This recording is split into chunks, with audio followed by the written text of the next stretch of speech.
Hello friends, Jai Shri Shyam. You are most welcome in this second part of income tax rates structure. Friends, individual HUF, AOP, VI, AJP से related tax implication को last part में complete कर लेने के बाद में हम इस पार्ट में remaining entities like firm, company, cooperative society, local authority वगैरह से रिलेटेड जो टैक्स रेट स्ट्रक्चर है वो कंप्लीट करेंगे। हमारा मेनली जो फोकस्ड एरिया है वो कंपनी और कोऑपरेटिव सोसाइटी से रिलेटेड ऑल्टरनेटिव टैक्स रिजीम रहेगा।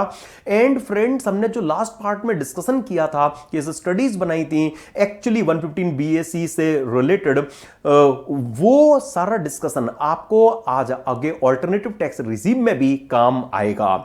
तो सबसे पहले कॉर्पोरेट एंटिटीज के लिए जो डिफॉल्ट टैक्स रिजीम है मैं वो आपके सामने रख देना चाहता हूं। तो माय डियर फ्रेंड्स, आइए पेज नंबर 12 पर।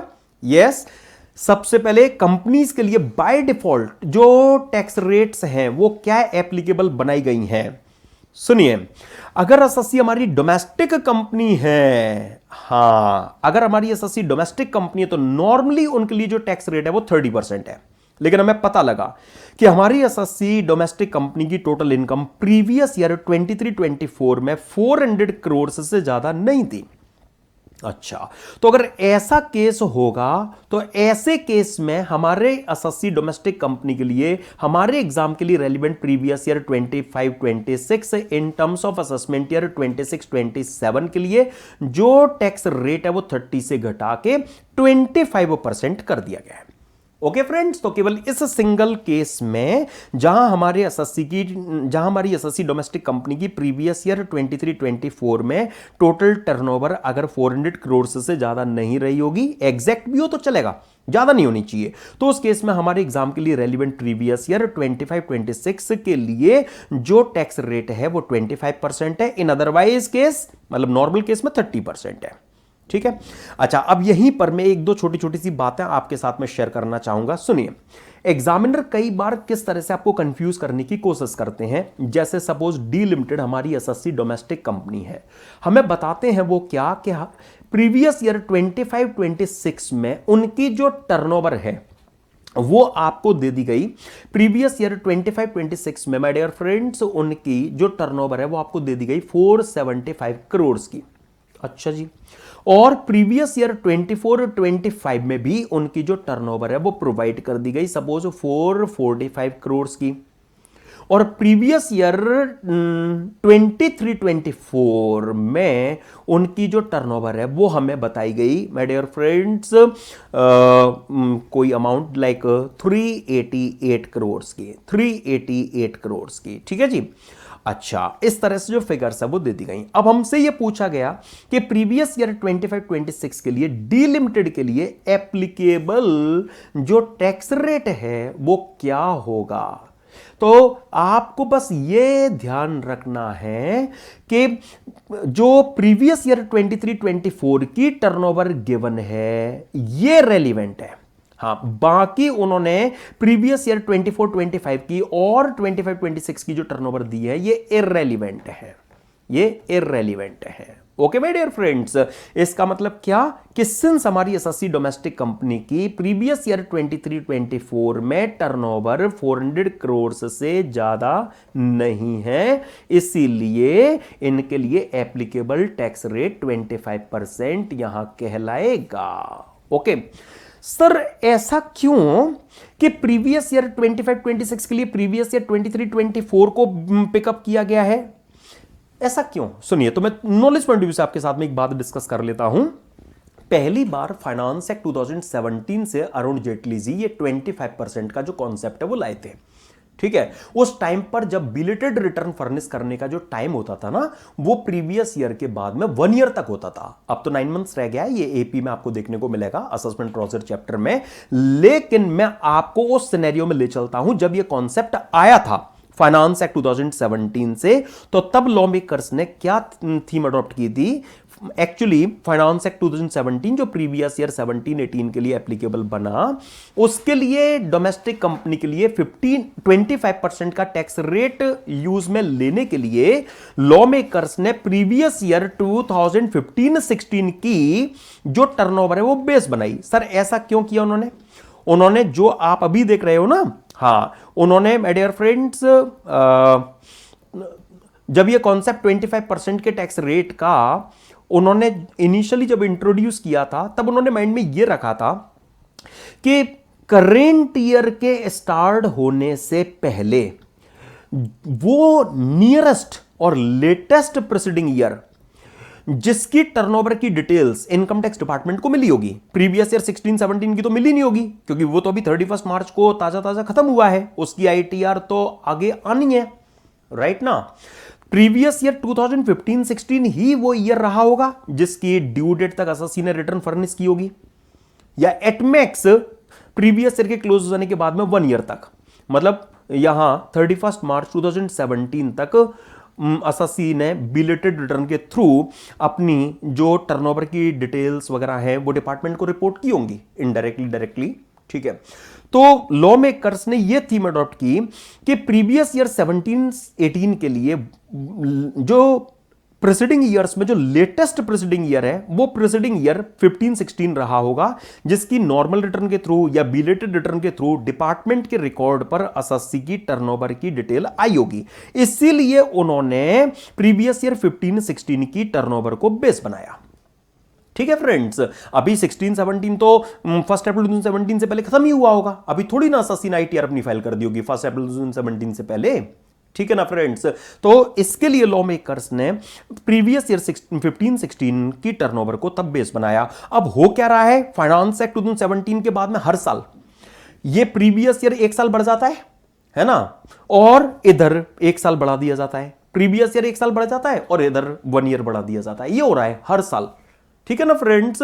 तो मतलब क्या कि 1 साल का जो गैप है वो बीच में रख दिया जाता है। तो इसके लिए जो बेसिक आइडिया था वो ये था, ये just knowledge point of view से मैंने आपके साथ शेयर किया। एग्जाम के लिए आपने बस मेमोराइज यही करना है कि हाँ, हमारी एसएससी डोमेस्टिक कंपनी को 25% की टैक्स रेट का बेनिफिट प्रीवियस ईयर 15-16 के लिए मिले। इसके लिए जरूरी है कि प्रीवियस ईयर 23-24 की उनकी जो टर्नओवर है वो 400 करोड़ से ज्यादा नहीं होनी चाहिए, बात खत्म, ठीक है फ्रेंड्स। अच्छा, अब अगर हमारी एसएससी डोमेस्टिक कंपनी है ही नहीं बल्कि फॉरेन कंपनी है, तो फॉरेन कंपनी के केस में टैक्स रेट पहले 40% आपने सुना होगा, अब फाइनेंस से 24 से उसको घटा के 35% कर दिया गया है।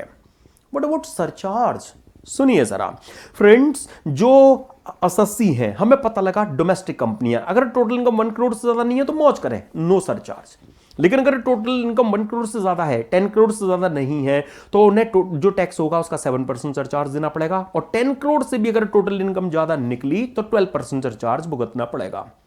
लेकिन अगर हमारी एसएससी फॉरेन कंपनी हुई तो उनकी टोटल इनकम 1 करोड़ से ज्यादा नहीं है तो नो सरचार्ज, 1 करोड़ से ज्यादा है लेकिन 10 करोड़ से ज्यादा नहीं है तो टैक्स का 2% सरचार्ज, और अगर टोटल इनकम 10 करोड़ से भी ज्यादा है तो जो भी टैक्स होगा उसका 5% सरचार्ज उन पर लगेगा, ठीक है ना फ्रेंड्स। लॉजिक मत चला देना कि 1 करोड़ से 10 करोड़ तक का जो टैक्स होगा उस पर 2 लगा देंगे और 10 करोड़ से ऊपर जो टोटल इनकम होगी उसके टैक्स पर 5 लगा देंगे, लॉजिक मत लगा देना, ओके। तो जो सरचार्ज का स्लैब है वही चेंज हो जाएगा, ओके फ्रेंड्स। टोटल टैक्स का जो सरचार्ज है वो इतना एप्लीकेबल रेट से लगाया जाएगा। और सेस की तो मैं क्या ही बात करूं फ्रेंड्स, वो तो 4% एवरग्रीन है, हर केस में लगता है, वो यहां पर भी लग जाएगा।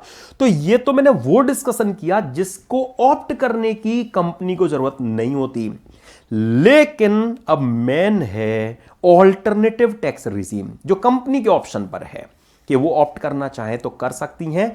टैक्सेशन लॉज अमेंडमेंट एक्ट 2019 से, मतलब 1 अक्टूबर 2019 से जो alternative tax regime domestic companies के लिए इंट्रोड्यूस किए गए, that is section 115BAA and BAB, हम उनकी बात आगे करने जा रहे हैं, ओके।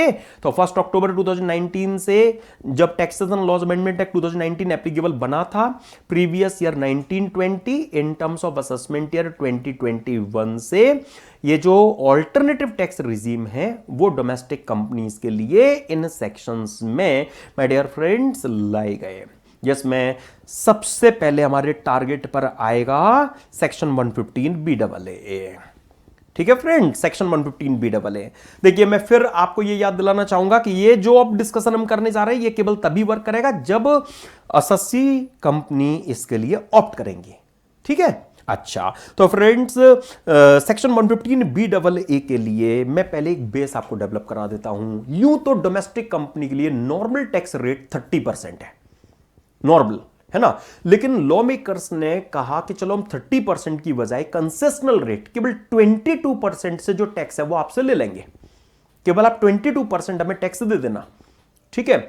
लेकिन आपको कुछ बेनिफिट्स सैक्रिफाइस करने होंगे। तो अगर आप कुछ सेक्शंस का बेनिफिट अगर छोड़ने के लिए तैयार हैं तो हम भी 30 की जगह 22% की रेट से टैक्स लेने के लिए तैयार हैं। अच्छा, लॉ मेकर्स ने ये जो सेक्शन 115 बी डबल ए है इसे एप्लीकेबल बनाया है किसी भी डोमेस्टिक कंपनी पर। किसी भी डोमेस्टिक कंपनी का मतलब चाहे वो न्यूली फॉर्म्ड है या एग्जिस्टिंग कंपनी है, ठीक है, ऑनगोइंग कंपनी, कोई दिक्कत नहीं है। चाहे वो पब्लिक कंपनी है, प्राइवेट कंपनी है, चाहे वो लिस्टेड है, अनलिस्टेड है, चाहे वो मैन्युफैक्चरिंग बिजनेस में एंगेज्ड है या ट्रेडिंग कर रही है, चाहे वो कंस्ट्रक्शन में एंगेज्ड है, चाहे वो गवर्नमेंट कंपनी है, मतलब एनी डोमेस्टिक कंपनी, या मैं कहूं ऑल डोमेस्टिक कंपनीज पर ये एप्लीकेबल सेक्शन है, ठीक है जी। जैसा कि मैंने कहा लोअर टैक्स रेट का बेनिफिट एसएससी को मिले 22% जो भी आपको आगे देखने को मिलेगा, वो बेनिफिट अवेल करने के लिए एसएससी को क्या कंडीशंस फुलफिल करनी होंगी। सबसे पहले उनकी जो टोटल इनकम है वो फॉलोइंग सेक्शंस का बेनिफिट अवेल किए बिना कंप्यूट होनी चाहिए, ठीक है। और यहां माय डियर फ्रेंड्स जब आपने 115 बीएससी देख लिया है ना, हां, तो उसके कंपैरिजन में तो यहां 30-40% ही आपको लिस्ट देखने को मिलेगी। यहां माय डियर फ्रेंड्स वहीं से ऑलमोस्ट चीजें कॉपी की गई हैं। हां, एसएससी डोमेस्टिक कंपनी तो कोई सैलरी वैलरी इनकम तो होगी नहीं इनकी, है ना। तो यहां my dear friends lawmakers ने एसएससी डोमेस्टिक कंपनी को क्या मैसेज दिया कि एक तो जो एडिशनल डेप्रिसिएशन का बेनिफिट है वो आप छोड़ दीजिए, दूसरा जो टी डेवलपमेंट या साइट रजिस्ट्रेशन अकाउंट की वो जो डिपॉजिट बेस्ड डिडक्शन मिलती है वो आप एक्सपेक्ट मत करना। आप भी साइंटिफिक रिसर्च कंट्रीब्यूशन बेस्ड जो डिडक्शन हम देते हैं वो एक्सपेक्ट मत करना। अगर एसएससी ने in house research and development facility maintain की है, खुद साइंटिफिक लेबोरेटरी मेंटेन की हुई है, तो उसमें वो जो एक्सपेंस करती हैं उसकी सेक्शन 35(2)(a)(b) में डिडक्शन ले सकती हैं। हालांकि वो प्रैक्टिकली इररेलेवेंट हो गया है। क्यों इररेलेवेंट हो गया है सुनिए, सेक्शन 35(2)(a)(b) जब आया था तब वेटेड डिडक्शन लाया था कि अगर assessee in house research and development facility maintain करता है, मतलब खुद साइंटिफिक लेबोरेटरी मेंटेन करता है, डिपार्टमेंट से उसको अप्रूव भी करा लेता है अपनी रिसर्च फैसिलिटी को, तो वो जो भी खर्चे वर्चे करेगा रिसर्च एंड डेवलपमेंट पर उसका उन्हें 200% बेनिफिट दे देंगे। फिर कम करना स्टार्ट किया और अब तो 100% बेनिफिट केवल रह गया। तो 100% तो किसी भी एसएससी को रिसर्च एंड डेवलपमेंट पर खर्चा करने के लिए आप अलाउ कर ही देते हो। जैसे सेक्शन 35 सबसेक्शन 1 क्लॉज 1 का जिक्र किया था स्टार्टिंग में 115 बीएससी के टाइम पर कि कोई भी साइंटिफिक रिसर्च पर रेवेन्यू एक्सपेंस करे तो 100% तो सब मिल जाता है, कैपिटल एक्सपेंस करे तो भी 31(4) में 100% तो मिल जाता है। तो अब 35(2)(a)(b) में क्यों एसएससी आना चाहेगा, क्योंकि अब 35(2)(a)(b) में भी 100% ही बेनिफिट रह गया है। तो प्रैक्टिकल पॉइंट ऑफ व्यू से वो यूजलेस है। वो तब यूजफुल था जब वेटेड डिडक्शन की बात करता था और उसी के लिए लाया गया था, right my dear friends.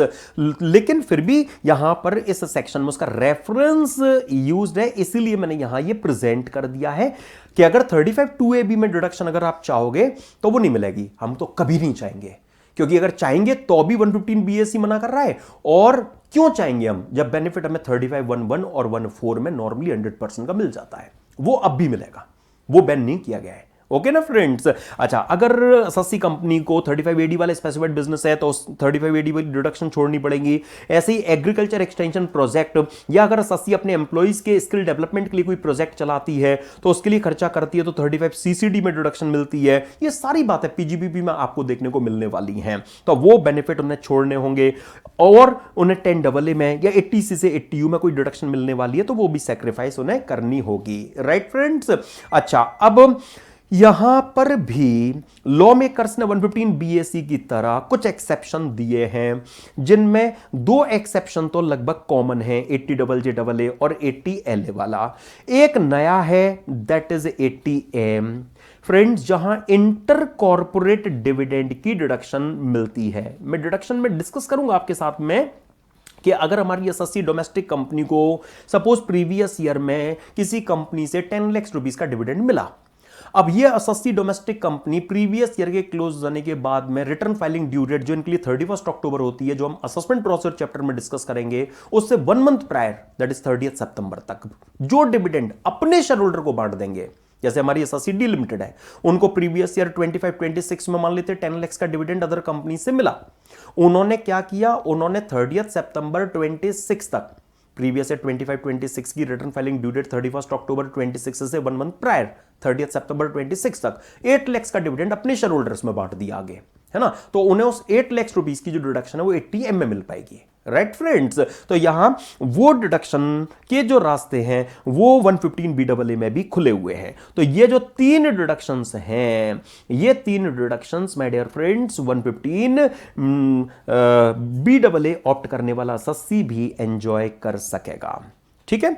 I hope कोई भी दिक्कत इसमें आपको नहीं आ रही होगी, राइट। अब वो 80CCD 80CCH वगैरह वाले एक्सेप्शन तो सर यहां नहीं है। अरे क्यों रखेंगे उनको, वो इंडिविजुअल के लिए है, एम्प्लॉयर कंट्रीब्यूशन वगैरह वाले। यहां इंडिविजुअल की बात थोड़ी ना हो रही है, यहां डोमेस्टिक कंपनी की बात हो रही है, इसलिए उनकी जरूरत नहीं थी, इसलिए एक्सेप्शन में वो नहीं है, ठीक है फ्रेंड्स। अब ध्यान से सुनिए, सपोज हमारी कोई कंपनी एग्जिस्टिंग कंपनी है, उन्होंने क्या किया, उन्होंने सपोज करेंट ईयर में 115 BAA ऑप्ट किया है, लास्ट ईयर में 115 BAA नहीं ऑप्ट किया था, लास्ट ईयर में उन्होंने 35 AD में बेनिफिट लिया था, उससे लॉस आया था, करेंट ईयर में वो लॉस उनका ब्रॉट फॉरवर्ड होकर आ रहा है, करेंट ईयर में उन्होंने 115 BAA ऑप्ट कर लिया है, तो करेंट ईयर में तो उन्हें फ्रेश 135 AD की रिडक्शन मिलेगी नहीं, लेकिन जो लास्ट ईयर में 35 AD की रिडक्शन से लॉस आया था उस ब्रॉट फॉरवर्ड लॉस का बेनिफिट मिल जाएगा क्या? नहीं। अच्छा, एक खास बात, तो पहले चलो मैं यही वाली बात आपको दिखाता हूं यहां से, उसके बाद मैं वो खास बात रखूंगा आपके सामने कि जो आपने वो पॉइंट नंबर 1 में, ये जो पॉइंट नंबर 1 में सेक्शंस मेंशन्ड हैं, यस, इन मेंशन्ड सेक्शन में से किसी भी सेक्शन की वजह से अगर आपको किसी अर्लियर ईयर में कोई लॉस या अनएब्सॉर्ब्ड डेप्रिसिएशन, वही अनएब्सॉर्ब्ड एडिशनल डेप्रिसिएशन है ना, अराइज हुआ था, जो करेंट ईयर में ब्रॉट फॉरवर्ड होकर आ रहा है, हाँ, तो फिर उस केस में वो ब्रॉट फॉरवर्ड लॉस और अनएब्सॉर्ब्ड डेप्रिसिएशन ना हम आपको करंट ईयर की टोटल इनकम कंप्यूटेशन में एडजस्ट होने देंगे, अलाउ करेंगे, और ना ही उसका आगे कैरी फॉरवर्ड आपको लेने देंगे। ये तो सेम टू सेम हो गया फ्रेंड्स, है ना। हाँ, अब यहां पर कुछ वर्ड्स अभी अंडरलाइन नहीं हुए हैं, है ना, तो उसके लिए जरा मैं केस बनाता हूं आपके लिए, जिससे बेटर सेंस में वो चीजें आप समझ सकें। सुनिए जरा, हुआ क्या, हमें ये पता लगा कि कोई कंपनी है, सपोज वाई लिमिटेड मैंने मान लिया, ओके। अब सपोज प्रीवियस ईयर 23-24 में मान लेते हैं, प्रीवियस ईयर 23-24 में सपोज कोई कंपनी वाई लिमिटेड है जो 115 BAA ऑप्ट नहीं किया था, जो नॉर्मल जो टैक्स रिजीम है उसी से टैक्स दे रही थी, है ना, 115 BAA ऑप्ट नहीं किया था उन्होंने, और वो सपोज सेक्शन 35 AD वाला जो बिजनेस है वो रन कर रही थी, ओके। 35 AD वाले बिजनेस में मान लेते हैं कि उन्हें लॉस हुआ था, सपोज 70 लाख रुपीस का उनको लॉस हुआ था, ओके। अब ये वाई लिमिटेड का जो लॉस है वो एग्जिस्ट कर रहा है प्रीवियस ईयर 23-24 का। अब हम तो अपने एग्जाम के लिए रेलिवेंट प्रीवियस ईयर 24-20, हम तो अपने एग्जाम के लिए रेलिवेंट प्रीवियस ईयर 25-26 की बात करेंगे यहां पर। यस फ्रेंड्स, प्रीवियस ईयर 25-26 तक भी वाई लिमिटेड का जो लॉस है माय डियर फ्रेंड्स 35 AD की डिडक्शन से रिलेटेड वो हमें नजर आ रहा है 70 लाख का। मतलब क्या प्रीवियस ईयर 24-25 में भी सेट ऑफ वाई लिमिटेड नहीं कर पाई होंगी, हाँ, सपोज उस साल में उनका कोई प्रॉफिट लॉस नहीं था, वो brought forward loss as it is आगे कंटिन्यू हो गया, ठीक है। अच्छा, अब खास बात क्या है कि हमारी एसएससी है सपोज कोई एक्स लिमिटेड, हमारी एसएससी है सपोज कोई एक्स लिमिटेड, और प्रीवियस ईयर 25-26 में हुआ क्या, सपोज प्रीवियस ईयर 25-26 में उस वाई लिमिटेड का मर्जर हो गया, अमलगमेशन हो गया, मैं मानता हूं हमारी एसएससी एक्स लिमिटेड के साथ में, ठीक है जी। तो अब वाई लिमिटेड कहलाएगी कौन, अमलगमेटिंग कंपनी, जिसका मर्जर होता है ना, जो एग्जिस्टेंस से आउट हो जाएगी, और एक्स लिमिटेड कहलाएगी कौन, अमलगमेटेड कंपनी, जो आगे कंटिन्यू नजर आएगी, ठीक है जी। अब मैं आपके साथ में सेट ऑफ चैप्टर में एक सेक्शन डिस्कस करूंगा, सेक्शन 72A, कि अमलगमेशन के केस की जिसकी हम बात यहां कर रहे हैं, ऐसे केस में जो अमलगमेटिंग कंपनी के एक्यूमुलेटेड लॉस होते हैं, जो अमलगमेटिंग कंपनी के एक्यूमुलेटेड लॉस या नेट डेप्रिसिएशन होते हैं, वो अमलगमेटेड कंपनी के लॉस और डेप्रिसिएशन मान लिए जाते हैं उस ईयर के जिस ईयर में अमलगमेशन हुआ हो। मतलब वो फ्रेश 8 ईयर्स की लाइफ वगैरह मिलना करना, वो उन्हें फायदा मिल जाता है। तो इस केस में वाई लिमिटेड का 70 लाख रुपीस का जो ब्रॉट फॉरवर्ड लॉस है, वो ना सिर्फ एक्स लिमिटेड का लॉस माना जाएगा, बल्कि एक्स लिमिटेड का प्रीवियस ईयर 25-26 का वो लॉस मान लिया जाएगा। मतलब एक्स लिमिटेड को फ्रेश 8 ईयर्स की लाइफ मिल पाएगी। ठीक है फ्रेंड्स, ये सारी बातें सेक्शन 72A में सेट ऑफ चैप्टर में आप देखेंगे। अब सुनिए जरा, पॉइंट क्या है यहां कि इस प्रीवियस ईयर 25-26 की जब एक्स लिमिटेड अपनी आईटीआर फाइल करेंगी, इस प्रीवियस ईयर 25-26 की जब ये एक्स लिमिटेड अपनी आरओआई फाइल करेंगी, आईटीआर फाइल करेंगी, तो उस रिटर्न में वो क्या चाहेंगी कि उन्हें जो brought forward loss relating to 35 AD deduction of Y limited allow हो जाए। क्योंकि एक्स लिमिटेड कहेंगी कि भाई हमने तो ये जो 35 AD की डिडक्शन है वो क्लेम नहीं की थी ना, हमने तो हमारी 35 AD की डिडक्शन के क्लेम से तो ये लॉस अराइज नहीं हुआ था ना, ये तो कि वाई लिमिटेड ने क्लेम की थी, उनका लॉस है, ये तो सेक्शन 72A की वजह से हमारा लॉस माना जा रहा है, हमने तो 35 AD की डिडक्शन क्लेम नहीं की थी ना, तो हमें जो वाई लिमिटेड के इस हमारे माने गए लॉस का बेनिफिट तो दीजिए, क्योंकि हमने 35 AD की डिडक्शन नहीं ली थी, वो तो वाई लिमिटेड ने ली थी। तो लॉ मेकर्स ने कहा ये क्लेवरनेस भी नहीं चलेगी, हाँ इसका भी बेनिफिट नहीं मिलेगा। मतलब क्या कि जो हमने सेक्शन बैन कर दिए हैं, उन बैन किए गए सेक्शंस की डिडक्शन से अगर किसी और को भी कोई लॉस या अनएब्जॉर्ब्ड डेप्रिसिएशन अराइज हुआ है, जो आपका माना भी अगर जा रहा है, तो आप उस माने गए लॉस और डेप्रिसिएशन का भी बेनिफिट क्लेम किए बिना अपनी टोटल इनकम कंप्यूट करेंगे। ओके फ्रेंड्स, आई होप ये बात क्लियर हो रही है आपको। आइए देखिए जरा, मैं ये रखता हूं आपके सामने चीज, क्या यहां पर मैसेज पास ऑन किया गया है। देखिए, और deemed of SSC company under section 72A। ठीक है फ्रेंड्स, मतलब जो हमने सेक्शन बैन कर दिए गए, उन सेक्शंस में से किसी सेक्शन की डिडक्शन की वजह से अगर किसी अर्लियर ईयर में कोई लॉस और नेट डेप्रिसिएशन जो राइज हुआ था, जो आपने नहीं भी क्लेम किया था, किसी और का था, जो आपका अगर सेक्शन 72A में माना भी अगर जा रहा है, तो आपको ना करेंट ईयर में उसका एडजस्टमेंट मतलब सेट ऑफ देंगे हम, ना उसको आपको आगे कैरी फॉरवर्ड कर लेने देंगे। ठीक है, उसका बेनिफिट भी आप हमसे नहीं ले सकेंगे। ठीक है फ्रेंड्स, अब हुआ क्या पता है, हमारी एसएससी डोमेस्टिक कंपनी ने सपोज एक आध साल तो ठीक किया, डिडक्शन नहीं ली है ना, सेक्रीफाइस किया और लोअर रेट से बेनिफिट अपनी रिटर्न में टैक्स का मांगा, लेकिन उसके बाद में उनका लालच बढ़ गया, 2-3 साल बाद वो बेनिफिट भी लेने लग गई सेक्शंस का और टैक्स रेट भी लोअर यूज में लेने लग गई। तो ये तो कंडीशन का वायलेशन हो गया है ना, कि आपको बेनिफिट छोड़ना था, आपने उसका वायलेशन किया, तो फिर जिस ईयर में वायलेशन किया उस ईयर से आप इसे सेक्शन से बाहर, हाँ not for that year only but all future years. मतलब हाँ, अगर हमारे एसएससी डोमेस्टिक कंपनी के पार्ट पर फोर्स्ड कंडीशन का अगर किसी भी ईयर में वायलेशन हमें देखने को मिला, तो जो आपने 115BAA का ऑप्शन एक्सरसाइज किया था वो अब आपका इनवैलिड हो जाएगा। हाँ, ना सिर्फ उस वायलेशन वाली ईयर के लिए बल्कि ऑल सब्सिक्वेंट ईयर्स के लिए। लेकिन सपोज हमारी एसएससी डोमेस्टिक कंपनी तो बहुत अच्छी कंपनी है, हाँ वो सारी कंडीशन फुलफिल कर रही है, वो 115BAA ऑप्ट उन्होंने कर लिया है, तो 115BAA के हिसाब से उनकी टोटल इनकम पर चलो जरा टैक्स लायबिलिटी हो जाए। आप उनकी टोटल इनकम में जो भी स्पेशल इनकम होंगी, हाँ उन पर तो स्पेशल रेट से टैक्स निकाल देना, कोई दिक्कत नहीं है।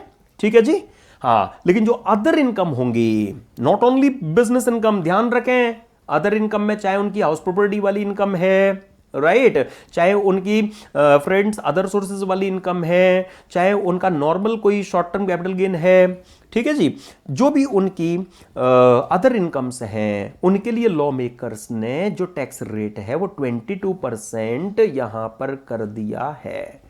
ओके, और एक खास बात पता है क्या है, वैसे तो डोमेस्टिक कंपनी की टोटल इनकम 1 करोड़ से क्रॉस करती है तो सरचार्ज पिक्चर में आता है, अभी आपने थोड़ी देर पहले देखा था, लेकिन खास बात यह है कि 115BAA में जो सरचार्ज है वो फिक्स्ड है, मतलब irrespective of pure total income जो आपका टैक्स निकल कर यह आया, हाँ उस टैक्स का 10% आप पर सरचार्ज लगेगा। और सेस तो एवरग्रीन है, that is 4% on tax plus surcharge. चलो कोई डोमेस्टिक कंपनी 115 BAA में अगर आना चाहेगी तो इसके लिए सिस्टम क्या है, सुनिए जरा। इसके लिए सिस्टम यह है, लॉ मेकर्स ने कहा देखो हम तो ना प्रीवियस ईयर 1920 से ये सेक्शन ले आए, हम तो previous year 1920 in terms of assessment year 2021 से ये सेक्शन ले आए।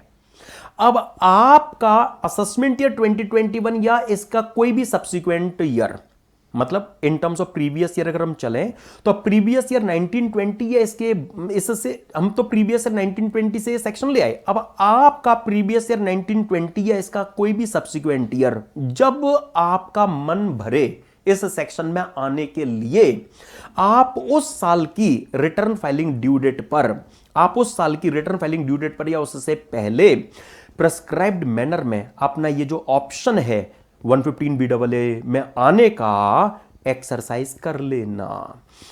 एक्चुअली इसके लिए फॉर्म 10 IC प्रेस्क्राइब्ड है।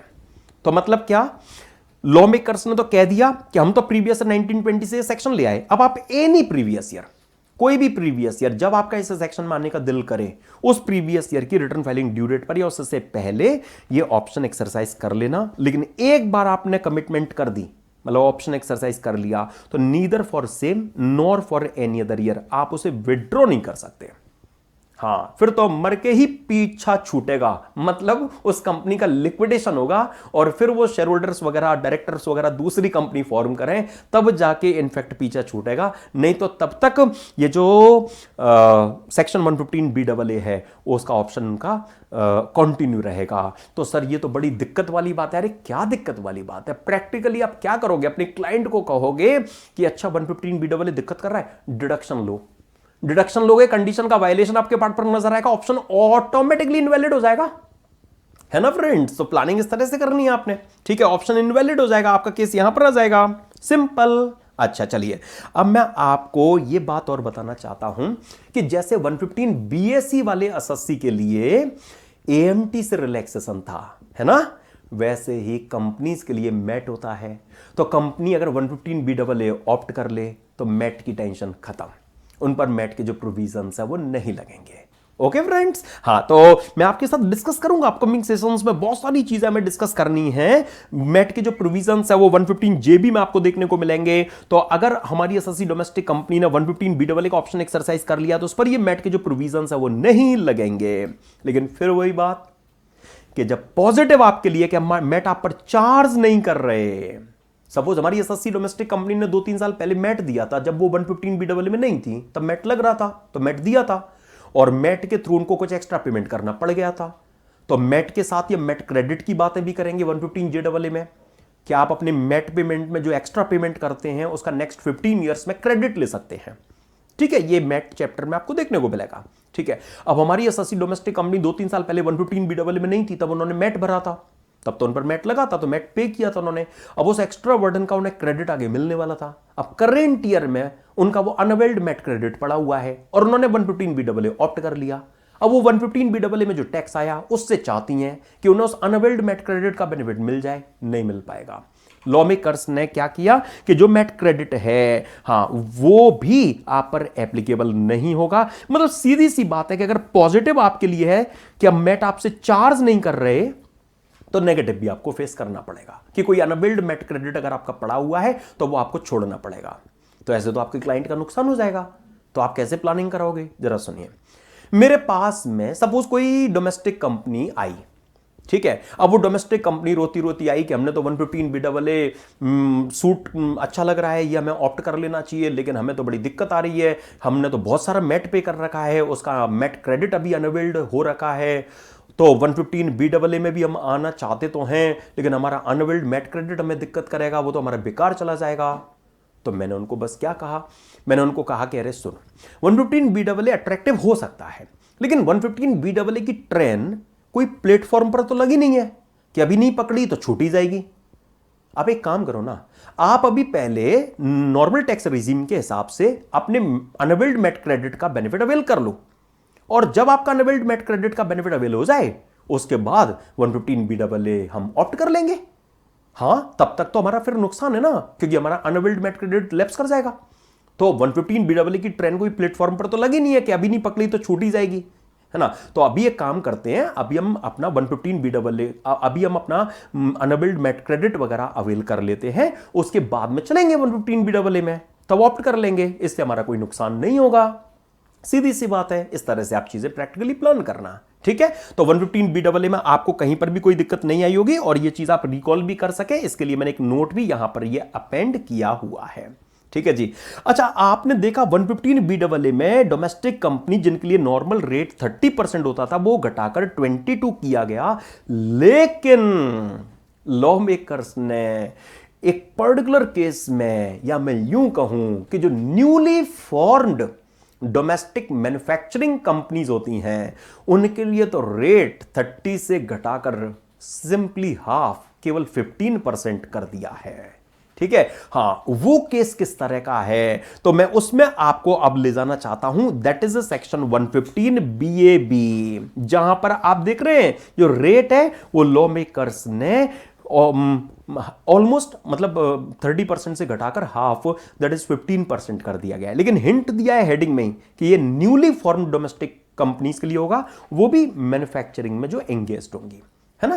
तो फ्रेंड्स देखिए, यहां पर भी हमारी जो एलिजिबल एसएससी है, हां वो डोमेस्टिक कंपनी है, लेकिन इस हाफ रेट का बेनिफिट आपको मिले, इसके लिए कंडीशंस आपको फुलफिल करनी होंगी। सबसे पहले हमारी जो एसएससी कंपनी है वो किसी भी आर्टिकल और थिंग की मैन्युफैक्चरिंग और प्रोडक्शन के बिजनेस में हमें एंगेज नजर आनी चाहिए।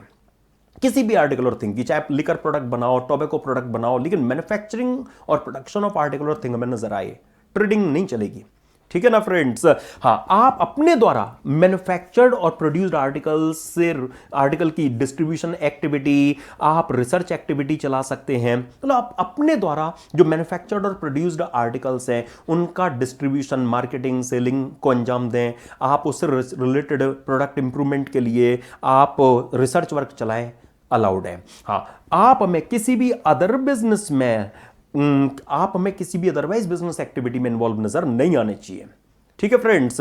अगर आप प्रोडक्ट पी की मैन्युफैक्चरिंग का बिजनेस चला रहे हैं तो आप प्रोडक्ट पी की डिस्ट्रीब्यूशन एक्टिविटी, आप उसकी मार्केटिंग एक्टिविटी, आप उसकी सेलिंग को अंजाम दो। आपने प्रोडक्ट क्यू की ट्रेडिंग भी साथ में कर रखी है, प्रोडक्ट पी की मैन्युफैक्चरिंग एंड सेलिंग कर रहे हो, साथ में प्रोडक्ट क्यू की ट्रेडिंग कर रहे हो, तो नहीं चलेगा, ठीक है ना फ्रेंड्स। हां, कोई भी अदरवाइज बिजनेस नहीं। और न्यूली फॉर्म्ड मतलब क्या कि ये जो एसएससी डोमेस्टिक कंपनी है ये 1 अक्टूबर 2019 ऑनवर्ड सेटअप एंड रजिस्टर्ड में नजर आनी चाहिए, एंड मोस्ट इंपोर्टेंटली 31 मार्च 2024 को, इससे पहले इन्होंने मैन्युफैक्चरिंग कमेंस भी कर दी हो। मतलब आपके एग्जाम के लिए रेलिवेंट प्रीवियस ईयर में, या मैं यूं कहूं 1 अप्रैल 2024 ऑनवर्ड्स जो डोमेस्टिक कंपनी मैन्युफैक्चरिंग स्टार्ट करेंगी उनके लिए 115 BAB का स्कोप खत्म हो चुका है, ठीक है ना फ्रेंड्स। हां, तो प्रैक्टिकल पॉइंट ऑफ व्यू से रेलिवेंट ये इसलिए है क्योंकि 31 मार्च 2024 तक जिन्होंने मैन्युफैक्चरिंग स्टार्ट कर ली थी, 115 BAB ऑप्ट कर लिया था, उनके लिए 115 BAB ही चलेगा, ठीक है ना फ्रेंड्स। अच्छा, अब यहां एक बात मैं और ऐड करना चाहता हूं, वो ये कि 115 BAB की जो ट्रेन है वो प्लेटफॉर्म पर लगी हुई है। मैं एक बात पहले थोड़ा यहां रखना चाहता हूं जो आपको आगे काम आने वाली है। देखिए, नो डाउट ये भी ऑप्शनल है, लेकिन ये जो 115 BAB की स्कीम है ना, इसमें एसएससी को फर्स्ट ROI, मतलब अगर एसएससी को उनकी जो फर्स्ट आईटीआर जाएगी, जैसे एसएससी मान लेते हैं हम फ्रेंड्स डोमेस्टिक कंपनी की, सपोज जो वो फॉर्म्ड हुई है, मान लेते हैं कि 1 अक्टूबर 2023 को वो मैन्युफैक्चरिंग कमेंस कर देती हैं, ठीक है। ओके, प्रीवियस ईयर 23-24 सपोज उनका फर्स्ट ईयर है, ओके, प्रीवियस ईयर 23-24 उनका फर्स्ट ईयर है, तो उनकी जो फर्स्ट आईटीआर जाएगी, उनकी जो फर्स्ट रिटर्न जाएगी, उसकी जो ड्यू डेट होगी ना, फर्स्ट रिटर्न की, माय डियर फ्रेंड्स, जो ड्यू डेट होगी उस तक उन्हें ऑप्शन एक्सरसाइज करना पड़ेगा। मतलब क्या कि आपको फर्स्ट ईयर में डिसाइड करना होगा प्रैक्टिकल पॉइंट ऑफ व्यू से कि 115 BAB में आपको आना है या नहीं। अगर आना है तो आप अपनी उस फर्स्ट आईटीआर की रिटर्न फाइल, आप अपनी फर्स्ट रिटर्न ऑफ इनकम की ड्यू डेट पर या उससे पहले प्रेस्क्राइब्ड मैनर में ये जो ऑप्शन है वो एक्सरसाइज करेंगे। फॉर्म 10 ID आप अपलोड करेंगे अगर आपको 115 BAB में इंटरेस्ट है। तो अगर आपकी फर्स्ट आईटीआर की ड्यू डेट निकल गई, उसके बाद 115 BAB का स्कोप खत्म, ठीक है, तो 115 बीएबी की जो ट्रेन है वो प्लेटफॉर्म पर लगी हुई है। आपको फर्स्ट आईटीआर की ड्यू डेट तक अपना ये ऑप्शन एक्सरसाइज करना होगा। एक बार आपने ऑप्शन एक्सरसाइज कर लिया तो neither same nor for any other year आप उसे विड्रॉ नहीं कर सकेंगे। इसकी जरूरत आपको भी आगे पढ़ने वाली है, इसलिए मैंने ये आपको पॉइंट पहले बताया। ठीक है, अच्छा अब सुनिए, लॉ मेकर्स ने रेट अगर हाफ किया है तो उनकी एक्सपेक्टेशन भी ज्यादा होगी। हाँ, तो उन्होंने पहली कंडीशन यहां इस तरह की लगा दी कि आप क्या बिजनेस चलाएं और कब हमें फॉर्म्ड एंड रजिस्टर्ड प्लस कब तक अपनी मैन्युफैक्चरिंग स्टार्ट करते हुए नजर आए। ठीक है, राइट। अच्छा, अब यहां पर मैन्युफैक्चरिंग से रिलेटेड भी कुछ इश्यूज हैं कि हम वैसे तो अलाउ कर रहे हैं कि आप कोई भी आर्टिकल और थिंग का मैन्युफैक्चरिंग और प्रोडक्शन करो। एक्चुअली एक इशू ये अराइज होता है कि अगर सस्सी कोई पावर जनरेटिंग यूनिट है, वो पावर जनरेशन के बिजनेस में एंगेज्ड है, तो जनरेशन ऑफ पावर, प्रोडक्शन और मैन्युफैक्चरिंग ऑफ आर्टिकल और थिंग में नहीं आता। पहले तो आपको ये क्लियर होना चाहिए। एडिशनल डेप्रिसिएशन का कॉन्सेप्ट भी जब 2005 में आया था तब वो केवल कोई आर्टिकल और थिंग की मैन्युफैक्चरिंग और प्रोडक्शन में जो एसएससी एंगेज्ड होंगे उनको एडिशनल डेप्रिसिएशन दिया जाएगा। तो ये इशू अराइज हुआ कि पावर जनरेटिंग यूनिट क्या एडिशनल डेप्रिसिएशन ले पाएंगी, तो नहीं। लेकिन बाद में फिर लॉ को चेंज किया गया, उस 32(1)(2)A में फिर जनरेशन ऑफ इलेक्ट्रिसिटी का केस लाया गया। राइट माय डियर फ्रेंड्स, तो मतलब जनरेशन ऑफ इलेक्ट्रिसिटी कोई मैन्युफैक्चरिंग ऑफ आर्टिकल और थिंग नहीं है। आप इलेक्ट्रिसिटी को कोई आर्टिकल थिंग प्रोडक्ट नहीं कह सकते, ये टचेबल प्रोडक्ट नहीं है। राइट ना फ्रेंड्स, लेकिन लॉ मेकर्स को 115 बीएबी का जो बेनिफिट है वो जनरेशन ऑफ पावर वाले केस में भी देना है। इसलिए उन्होंने क्या किया, उन्होंने कहा कि हम यहां पर मैन्युफैक्चरिंग और प्रोडक्शन ऑफ एनी आर्टिकल और थिंग में स्पेसिफिकली इंक्लूड कर रहे हैं जनरेशन ऑफ इलेक्ट्रिसिटी को। तो जैसे एडिशनल डेप्रिसिएशन में इंक्लूड किया वैसे यहां भी किया। ठीक है, लेकिन कुछ एक्सक्लूजन्स हैं, हां, कि ये जो बिजनेसेस हैं इन पर आप हमसे सेक्शन 115 बीएबी का जो बेनिफिट है वो एक्सपेक्ट मत करना, क्योंकि इन्हें हम एलिजिबल बिजनेस से बाहर कर रहे हैं। सर कौन से? अगर आप कंप्यूटर सॉफ्टवेयर डेवलपमेंट में इंगेज्ड हैं, अगर आपका माइनिंग का बिजनेस है, या मार्बल ब्लॉक्स या सिमिलर आइटम्स को स्लैब में केवल कन्वर्ट करते हैं, कटिंग वटिंग का काम है आपका केवल, या bottling of gas into cylinder, gas cylinder में भर रहे हैं, है ना, बस ये काम है आपका, या प्रिंटिंग ऑफ बुक्स, या प्रोडक्शन ऑफ सिनेमाटोग्राफिक फिल्म, मतलब सिनेमा हॉल में चलाई जाने वाली जो मूवीज वगैरह होती हैं उनका प्रोडक्शन कर रहे हैं, या आप सीजी के द्वारा इस रिलेशन में नोटिफाई किया गया कोई भी अदर बिजनेस चला रहे हैं जो अभी तक कोई नहीं है, तो इन केसेस को हम यहां से बाहर कर रहे हैं। ठीक है, अब देखो एक छोटी सी बात आपको बताता हूं प्रिंटिंग ऑफ बुक्स को लेकर। सुनिए जरा, प्रिंटिंग ऑफ बुक्स के लिए आपने देख लिया कि सेक्शन 115 बीएबी तो नहीं लगेगा, क्योंकि 115 बीएबी के एलिजिबल बिजनेस से ये बाहर है ना फ्रेंड्स। हाँ, लेकिन जब हम नॉर्मल प्रोविजन से इनकी पीजीबीपी एड में टोटल इनकम कंप्यूट कर रहे होंगे तो वहां ये एडिशनल डेप्रिसिएशन जो मैन्युफैक्चरिंग और प्रोडक्शन ऑफ एनी आर्टिकल और थिंग के लिए मिलता है, वहां एडिशनल डेप्रिसिएशन ये ले सकेंगे। बोर्ड ने एक सर्कुलर इशू करके ये क्लैरिफाई किया है। ओके, वो एडिशनल डेप्रिसिएशन का जो बेनिफिट है वो ले सकेंगे, आपको पीजीबीबी में देखने को मिलेगा। ओके, तो माय डियर फ्रेंड्स, बस जब आप रिवाइज करें तो चीजें इंटरलिंक आप इजीली कर पाएं, इसके लिए मैं ये बात आपके सामने यहां रख रहा हूं कि जो printing and publishing of books का जो बिजनेस है वो मैन्युफैक्चरिंग और प्रोडक्शन ऑफ एनी आर्टिकल और थिंग में कवर्ड कहलाएगा फॉर क्लेमिंग एडिशनल डेप्रिसिएशन। हाँ, फॉर सेक्शन 115 बीएबी नहीं। ठीक है, तो आई होप ये बात आपको क्लियर हो गई होगी। राइट ना, और 115 बीएबी में भी एसएससी की टोटल इनकम जब कंप्यूट करने की बात आएगी तो उस टोटल इनकम को कंप्यूट करने के टाइम पर उनको सर्टेन बेनिफिट्स का सैक्रिफाइस करना होगा। यस माय डियर फ्रेंड्स, क्या वो बेनिफिट्स हैं? हाँ, एसएससी की टोटल इनकम कंप्यूट करने की जब बात आएगी तो फॉलोइंग सेक्शंस का बेनिफिट अवेल किए बिना उन्हें अपनी टोटल इनकम कंप्यूट करनी होगी, और वो लिस्ट ऑलमोस्ट सेक्शन 115 BAA से ही जो अभी अभी आपने देखा वहां से ऑलमोस्ट कॉपीड है। आप देखिए यहां पर भी वही एडिशनल डेप्रिसिएशन है ना, मतलब आप देखिए जो लिस्ट अभी अभी आपने 115 BAA में देखी है सेम टू सेम वही यहां पर कॉपीड है, बस वहां पर 3 एक्सेप्शन थे, यहां 2 हैं। यहां पर 80 LA नहीं है एक्सेप्शन में। सर क्यों नहीं है? क्योंकि जरूरत ही नहीं है। यहां कहां बात चल रही है मैन्युफैक्चरिंग कंपनी की, और 80LA में आती है वो आईएफएससी वाली एंटिटी। आईएफएससी में सर्टेन सेक्टर की एंटिटीज फॉल करती हैं, like insurance sector, banking sector, capital market sector, बताया था ना क्लास की स्टार्टिंग में आपको। तो 115 बीएबी में मैन्युफैक्चरिंग कंपनी की बात हो रही है। अब वो आईएफएससी में मैन्युफैक्चरिंग कंपनी थोड़ी ना जाती है, वहां तो कैपिटल मार्केट सेक्टर वगैरह वाली एंटिटीज वगैरह जाती हैं। तो 80LA की डिडक्शन का केस ही नहीं बनेगा। तो जिस एक्सेप्शन की जरूरत नहीं थी, लॉ मेकर्स ने वो दिया नहीं। सिंपल सी बात है, राइट ना फ्रेंड्स। तो यहां पर एक्सेप्शन में जिनकी जरूरत थी वो लॉ मेकर्स ने प्रोवाइड कर दिए।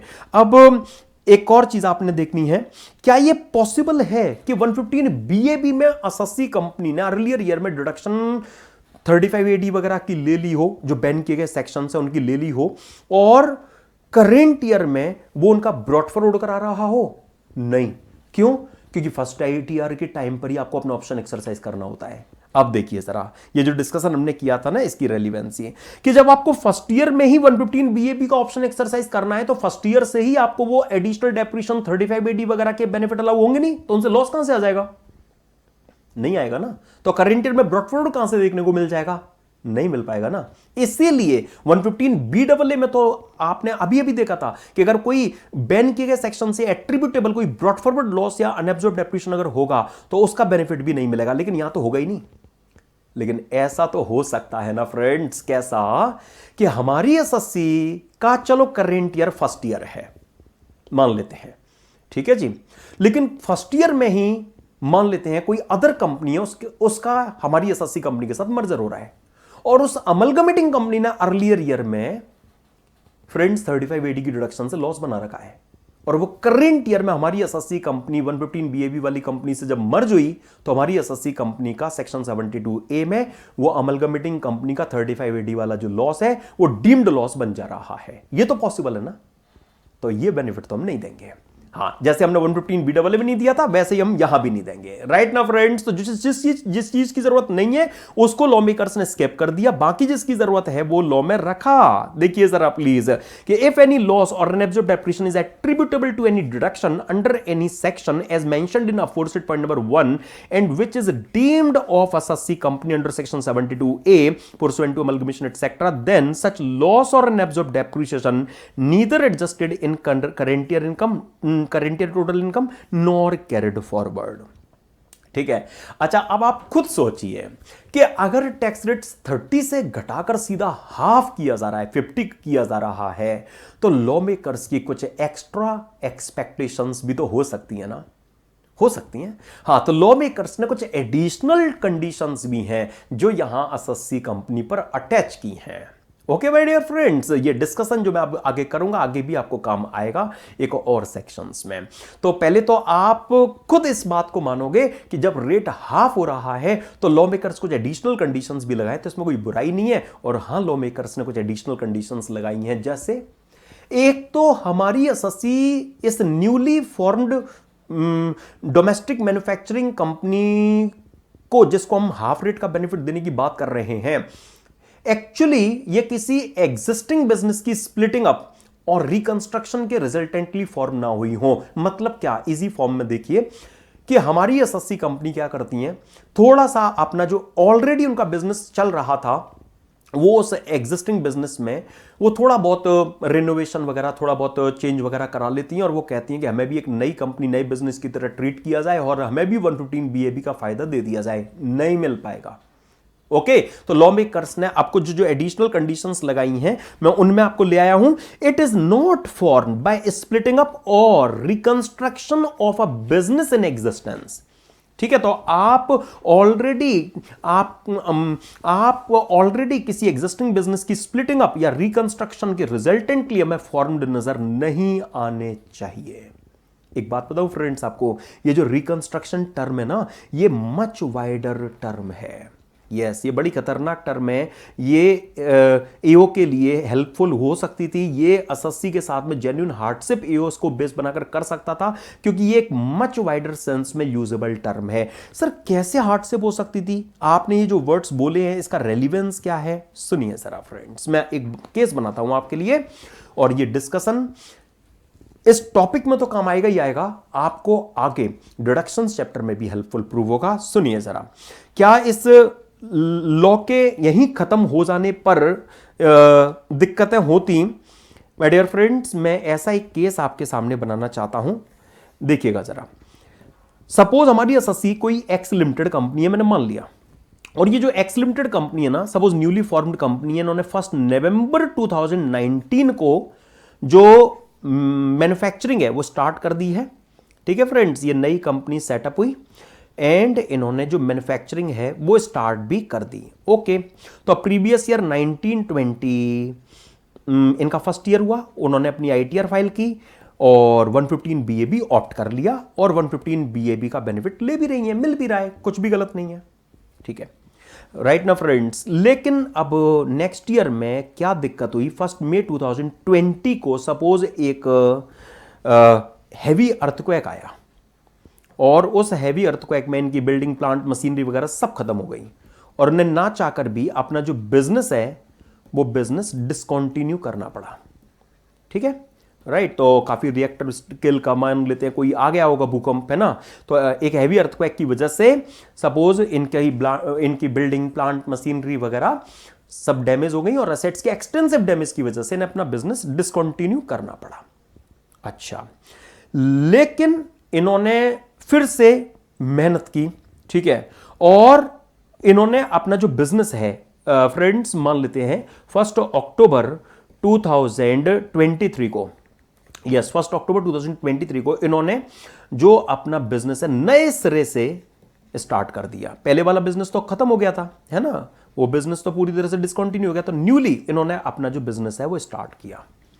ठीक है, अब इस केस में ये जो एसएससी कंपनी है ये प्रीवियस ईयर 23-24 प्रीवियस ईयर 23-24 के लिए चाहेंगी कि इन्हें सेक्शन 115 बीएबी का जो बेनिफिट है वो मिले, है ना, 115 बीएबी का जो बेनिफिट है वो मिले। अरे एक मिनट के लिए आप एक्स लिमिटेड को छोड़ो, वाई लिमिटेड की बात कर लो, कोई अदर कंपनी है, अगर वो वाई लिमिटेड अगर 1 अक्टूबर 2023 को अगर बिजनेस न्यूली स्टार्ट करती तो क्या आप उन्हें 115 बीएबी नहीं देते? खुशी खुशी देते, 100% देते। 31 मार्च 2024 से पहले मैन्युफैक्चरिंग स्टार्ट कर दिया तो देते आप उसको बेनिफिट।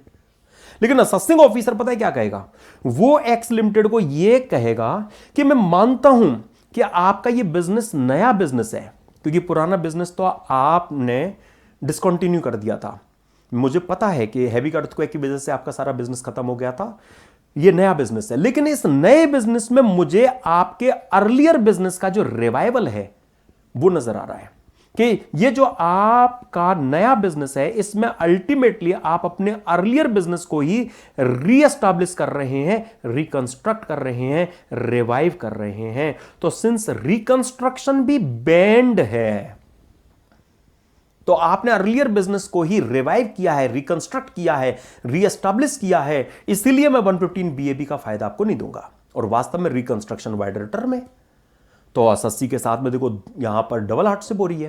पहली हार्डशिप तो जब अर्थक्वेक आया था तब उनका काफी लॉस हो गया, उसके बाद में उन्होंने जैसे तैसे खूब मेहनत करके अपना बिजनेस फिर से खड़ा किया।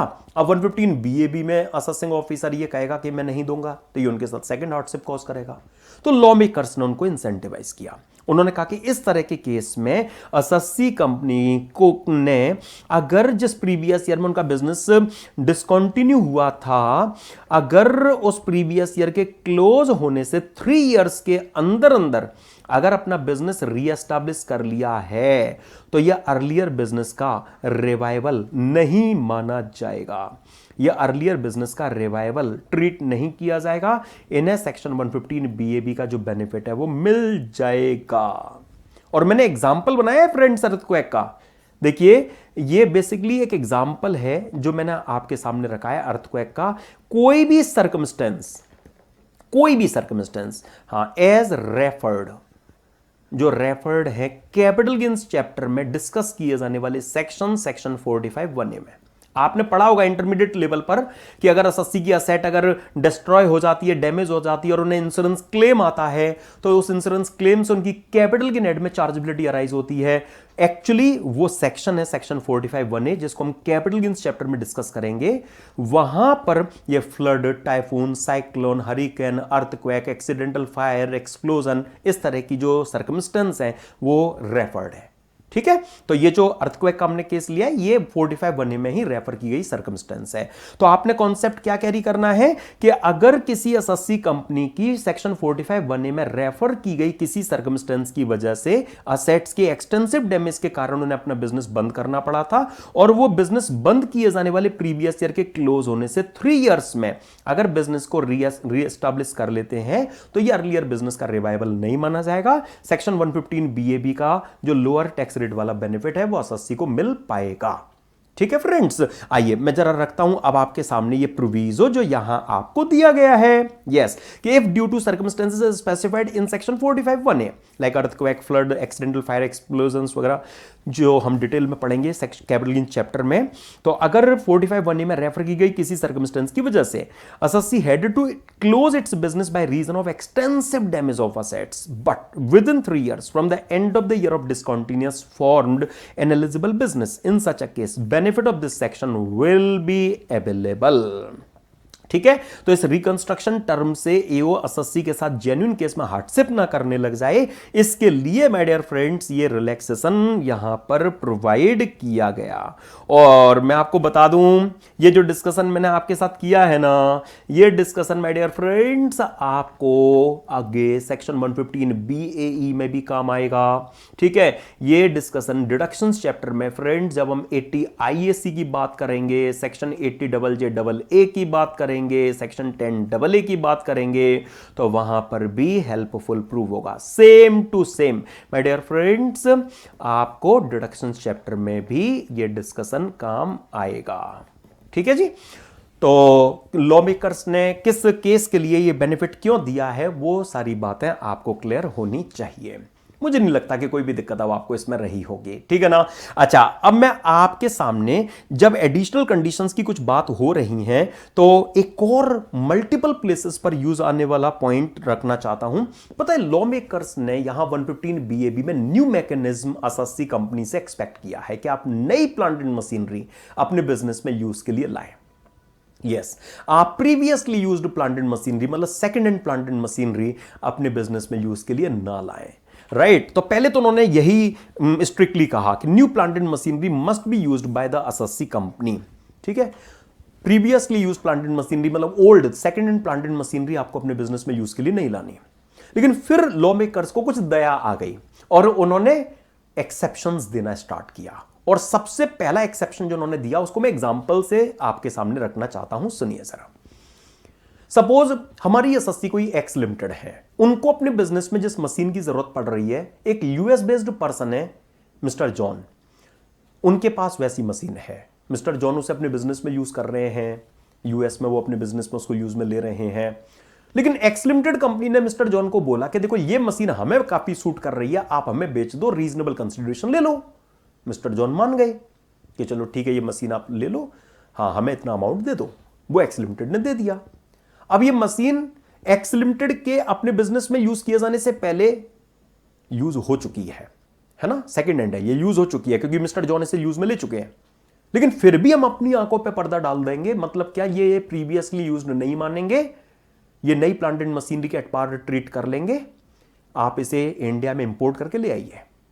एक्स लिमिटेड को हम कहेंगे आप इसे इंडिया में इंपोर्ट करके ले आइए और आपके इंस्टॉलेशन से पहले ये मशीन कभी भी इंडिया में ना यूज हुई हो, मतलब उस मिस्टर जॉन ने इसे इंडिया में यूज ना कर रखा हो, इस पर इंडियन इनकम टैक्स एक्ट में डेप्रिसिएशन ना ले लिया गया हो, तो ये मशीन हम आपकी एक्सेप्शन में कवर कर रहे हैं, मतलब प्रीवियसली यूज्ड होने के बावजूद भी इसे नहीं मान लेंगे। ठीक है, और कोई लिमिट नहीं है इसके लिए। जरा देखिए फ्रेंड्स, जो एक्सेप्शंस दिए गए उसमें पहला जो केस है कि कोई भी प्लांट एंड मशीनरी जिसे एसएससी को छोड़कर कोई भी पर्सन, जैसे एक्स लिमिटेड को छोड़कर वो other person like mister John के द्वारा आउटसाइड इंडिया अगर यूज कर लिया गया है, तो ऐसी प्लांट एंड मशीनरी जिससे एसएससी इंडिया में इंपोर्ट करके लाएंगे, जो एसएससी के द्वारा इसके इंस्टॉलेशन की डेट से पहले कभी भी इंडिया में ना यूज हुई हो, ना इस पर किसी को डेप्रिसिएशन अलाउड हुआ हो, किसी ने इस पर कोई डेप्रिसिएशन ना ले रखा हो, तो ये प्लांट एंड मशीनरी भले ही पहले से बाहर यूज हो रखी है लेकिन फिर भी हम इसको नहीं मान लेंगे। ठीक है, अब एक रिवीजन के टाइम पर माइंड में डाउट आ सकता है कि सर ये क्या हो रहा है, जब मशीन एसएससी के इंस्टॉलेशन से पहले इंडिया में कभी यूज ही नहीं हुई होगी तो डेप्रिसिएशन कैसे क्लेम कर लिया गया होगा? ये तो पॉसिबल ही नहीं है, तो ये तो इररेलेवेंट है। नहीं, शॉर्टकट नहीं लगाना है, ये भी रेलिवेंट है। सोचो कैसे। सुनो, सपोज मेरा ग्लोबल बिजनेस है, मेरा यूएस में भी बिजनेस है, इंडिया में भी बिजनेस है, सब जगह बिजनेस है, और मैं इंडिया बेस्ड एसएससी हूं, तो मेरी ग्लोबल इनकम इंडिया में टैक्सेबल भी है। अब मेरी एक मशीन यूएस के बिजनेस में मैं यूज कर रहा हूं, ठीक है। अब यूएस बेस्ड बिजनेस की इनकम पर मैं इंडिया में टैक्स देने के लिए लायबल बनूंगा, क्योंकि यूएस में सपोज मेरी एक ब्रांच है, तो ब्रांच लेवल पर चलाए जाने वाले बिजनेस की इनकम भी इंडिया में मेरी टैक्सेबल होनी है, क्योंकि मैं इंडिया का ऑर्डिनरी रेजिडेंट हूं, मैंने मान लिया है, ठीक है।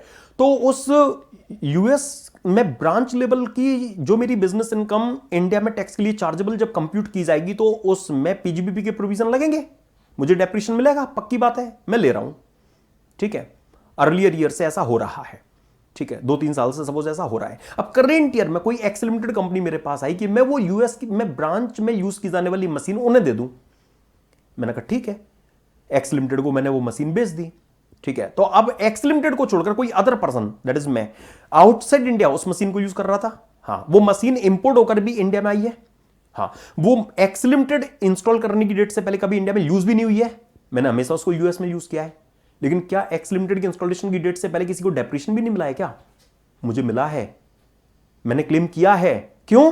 क्योंकि मेरी तो ग्लोबल इनकम इंडिया में टैक्सेबल थी, तो मेरी यूएस वाले ब्रांच की इनकम जब इंडिया में टैक्सेबल बनी, जहां वो मशीन यूज हो रही थी, तो मैंने उस पर डेप्रिसिएशन भी ले रखा है।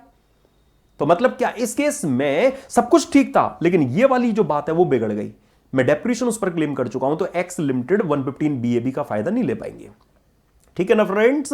आई होप ये बात क्लियर है। तो ऊपर ऊपर से नहीं चलना है, चीजों को आपने एनालाइज करना है। अब सपोज कोई इंपोर्टेड मशीनरी का केस नहीं है, तो क्या सारा एक एक पेच, एक एक मशीन, सब कुछ बिल्कुल नई आएगी क्या? नहीं, 20% की फ्लेक्सिबिलिटी है, यस, कि अगर हमारी एसएससी डोमेस्टिक कंपनी ने जो टोटल प्लांट एंड मशीनरी अपने बिजनेस में वो यूज में ले रही हैं, अगर उसका 20% तक अगर उनका सेकेंड हैंड है, ओल्ड है, प्रीवियसली यूज्ड है, 20% तक, तो कंडीशन फुलफिल हुई मान ली जाएगी।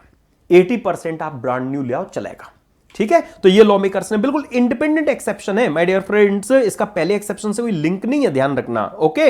तो जहां पर आप अपने बिजनेस में जो भी प्लांट एंड मशीनरी यूज कर रहे हैं, उन टोटल प्लांट एंड मशीनरी के अगर टोटल वैल्यू से वो प्रीवियसली यूज में लाई जाने वाली प्लांट एंड मशीनरी की वैल्यू 20% से अगर ज्यादा नहीं है, तो मान लिया जाएगा कि कंडीशन फुलफिल हो रही है। इसको हम क्या कहते हैं प्रैक्टिकल लाइफ में, कि भाई 20% तक जो ओल्ड ब्लॉक है वो अलाउड है, परमिटेड है, राइट। 80% ब्रांड न्यू हो, और इंपोर्टेड मशीनरी तो 100% प्रीवियसली यूज्ड हो, चलेगा।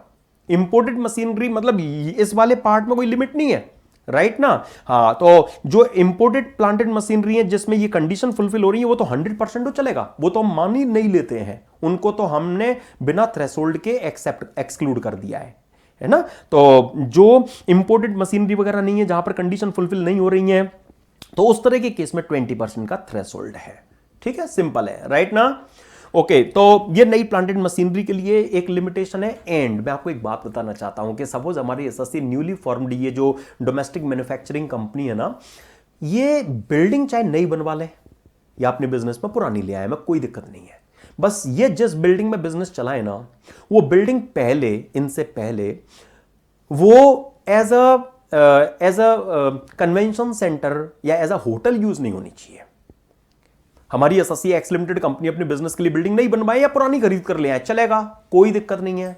लेकिन वो बिल्डिंग इनसे पहले एज अ होटल यूज ना हो रही हो, या as a convention centre like as an auditorium वगैरह यूज ना हो रही हो। बस ये लिमिटेशन लॉ मेकर्स ने यहां पर लगाई है, राइट माय डियर फ्रेंड्स। आइए देखिए ना प्लीज। तो SSC doesn't use any building previously used as a hotel और कन्वेंशन सेंटर, ठीक है, राइट फ्रेंड्स। आई होप कोई भी दिक्कत नहीं है आपको, बड़ी सारी कंडीशंस हो गई, आपने देखा है ना। हाँ, तो लॉ मेकर्स ने क्या कहा कि अगर किसी भी प्रीवियस ईयर में किसी भी कंडीशन का अगर वायलेशन हुआ, तो फिर 115BAA की तरह यहां भी सेम, ना सिर्फ उस साल के लिए बल्कि हमेशा के लिए आप इस सेक्शन 115BAB से बाहर हो जाओगे, मतलब आपका ऑप्शन इनवैलिड हो जाएगा, ठीक है फ्रेंड्स। तो एक केस बनाता हूं आपके लिए। वो केस क्या है कि हमारी एसएससी कोई delimited newly formed domestic manufacturing company है, 115BAB का ऑप्शन भी एक्सरसाइज किया, सारी कंडीशन भी फुलफिल कर रही थी, सब कुछ बढ़िया चल रहा था। लेकिन करेंट ईयर में पता नहीं उन्हें क्या हुआ, उन्होंने मैन्युफैक्चरिंग के साथ ट्रेडिंग भी स्टार्ट कर दी। या उनका ओल्ड प्लांट एंड मशीनरी का ब्लॉक 20% से क्रॉस कर गया, या फिर वो ऐसी एक नई बिल्डिंग अपने बिजनेस में ले आई जो पहले होटल की तरह यूज हो रही थी। तो अगर ऐसा कोई वायलेशन होगा तो ऐसे वायलेशन के केस में 115 बीएबी से तो आप बाहर हो गए, राइट। अब आप एग्जिस्टिंग कंपनी है तो कोई दिक्कत नहीं है ना, आप 115 BAA में तो आ ही सकते हैं।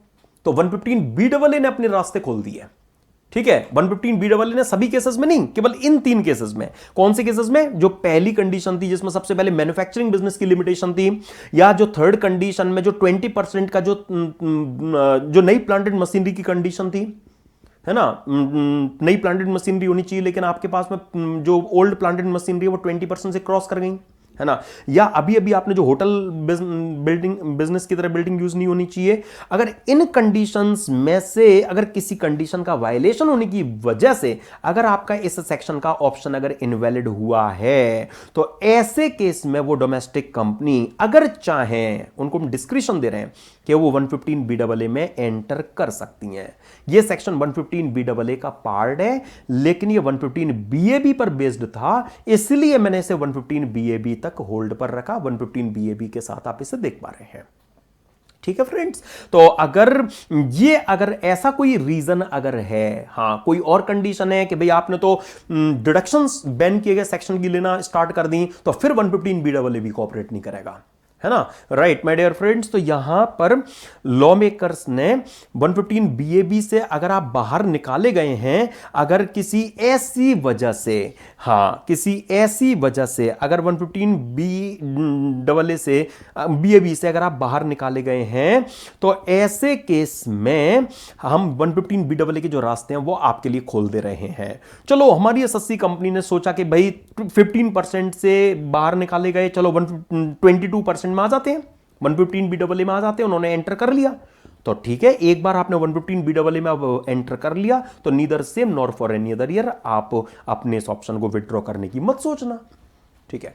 अब एक प्लान के सुनिए जरा, हमारी एसएससी है कोई x limited domestic company, newly formed है, सारी कंडीशन फुलफिल कर रही है, 115 BAB के लिए एब्सोल्युटली फिट केस हमें नजर आ रहा है, ओके। उन्होंने 115 BAB का ऑप्शन भी एक्सरसाइज कर रखा है।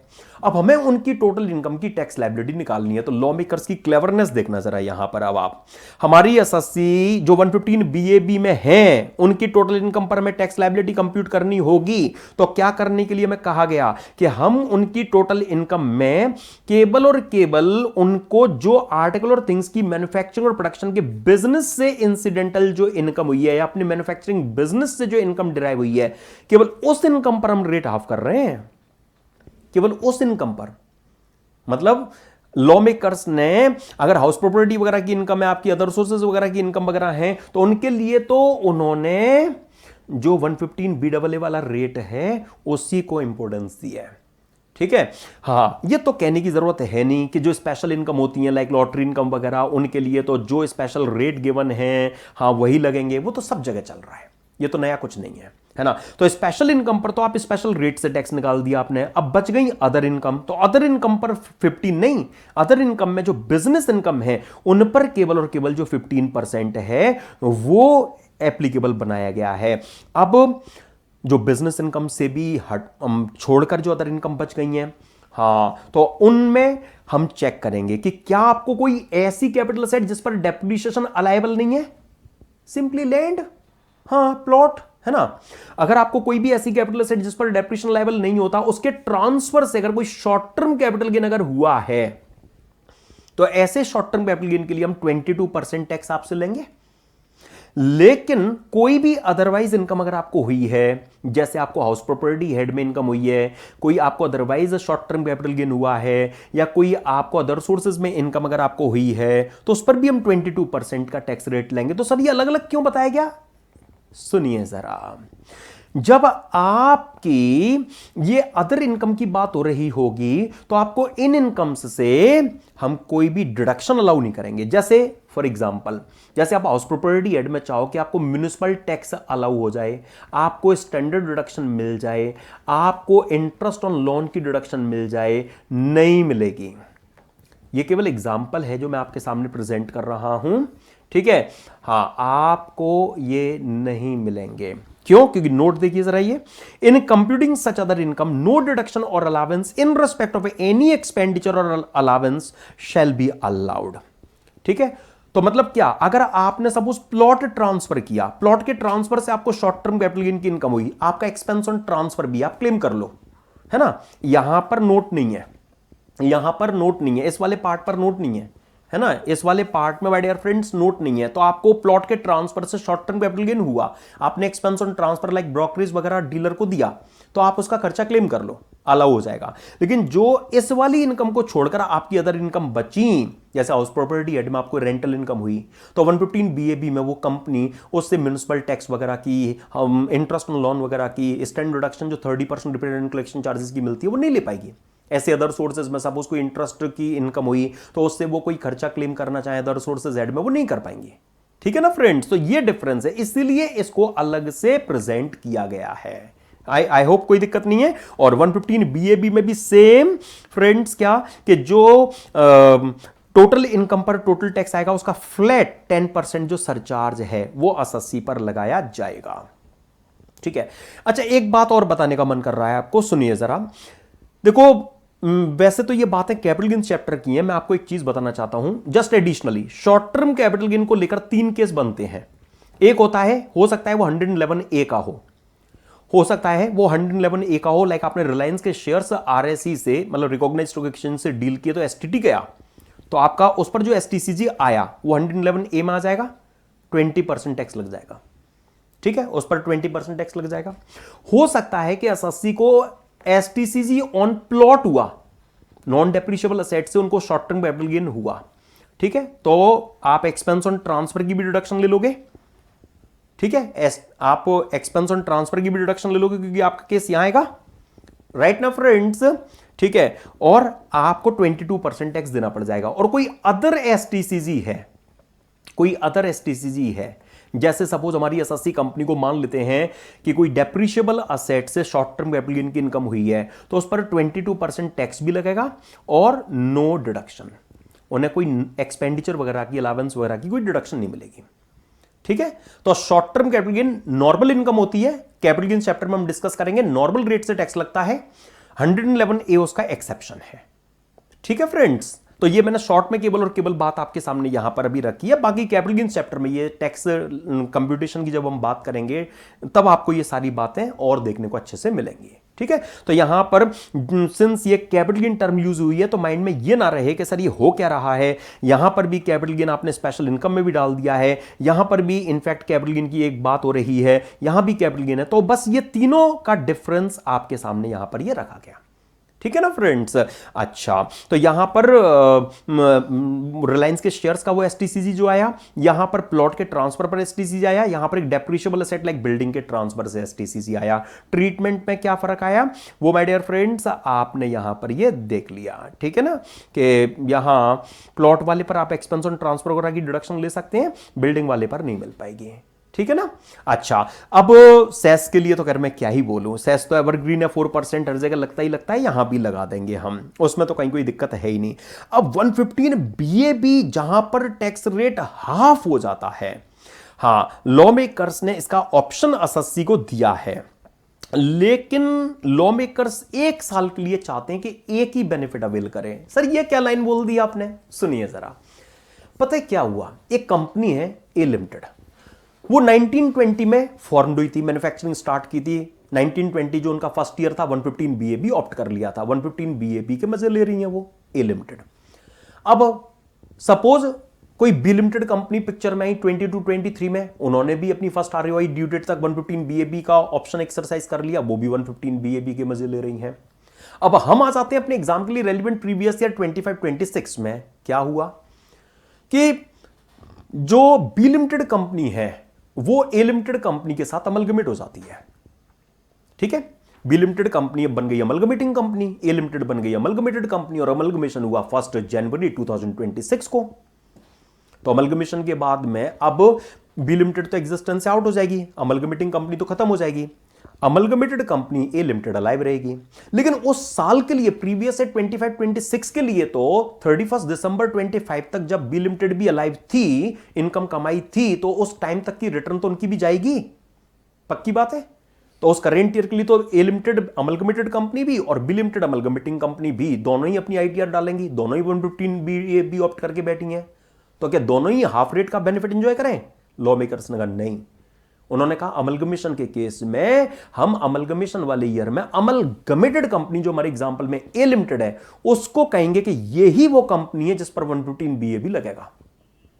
मतलब एक साल के लिए हम दोनों कंपनियों को बेनिफिट नहीं देंगे, उस अमलगमेशन वाले ईयर के लिए अमलगमेटेड कंपनी पर ही 115 बीएबी के प्रोविजंस लगेंगे। मतलब इनडायरेक्ट मैसेज आ गया, अमलगमेटिंग कंपनी पर नहीं। ओके और ये तो इंप्लाइड है कि अमलगमेटेड कंपनी भी बेनिफिट तभी ले पाएगी जब कंडीशन फुलफिल होती हुई नजर आएंगी, है ना, जो भी 115 बीएबी की कंडीशंस हैं। सिंपली देखिए, तो in case of amalgamation the option exercised under section 115 BAB shall remain valid in the case of amalgamated company only and if the essential conditions as given under this sections are continued to be satisfied by such company. Simple, ठीक है। तो एक specific सी बात थी, हाँ। और 115 BEE की तरह 115 BAB वाली एसएससी कंपनी पर भी मैट के प्रोविजन से उन्हें रिलैक्स कर दिया गया है। हाँ सर, यहां ये नहीं लिखा कि कोई अनबिल्ड मैट क्रेडिट होगा तो उसका बेनिफिट भी नहीं मिलेगा, जरूरत ही नहीं है, क्योंकि फर्स्ट ईयर में आपको ऑप्शन एक्सरसाइज करना होता है। फर्स्ट ईयर में ही आप 115 BAB में जब आ जाएंगी तो मैट लगेगा ही नहीं, तो आपने मैट कब दिया होगा? तो किस बात का अनबिल्ड मैट क्रेडिट? तो जिसकी जरूरत नहीं है वो नहीं रखा लॉ मेकर्स ने, सीधी सी बात है, ठीक है ना फ्रेंड्स। और इस सेक्शन की जो जान है, एक वो एरिया मैं आपके सामने रखना चाहूंगा, जरा सुनिएगा फ्रेंड्स। इस सेक्शन में, या मैं यूं कहूं, इस सेक्शन का मिसयूज रोकने के लिए लॉ मेकर्स ने एक जो प्रिकॉशन लिया है वो जरा एग्जांपल से देखिए प्लीज। मानते हैं फ्रेंड्स, हम हमारी जो एसएससी है वो कोई ए लिमिटेड कंपनी है, ओके, और ए लिमिटेड कंपनी हमारी एसएससी, इसका मतलब क्या कि ए लिमिटेड कंपनी ने सेक्शन 115 बीएबी का जो ऑप्शन है वो एक्सरसाइज कर रखा है, वो 115 बीएबी में फॉल कर रही है।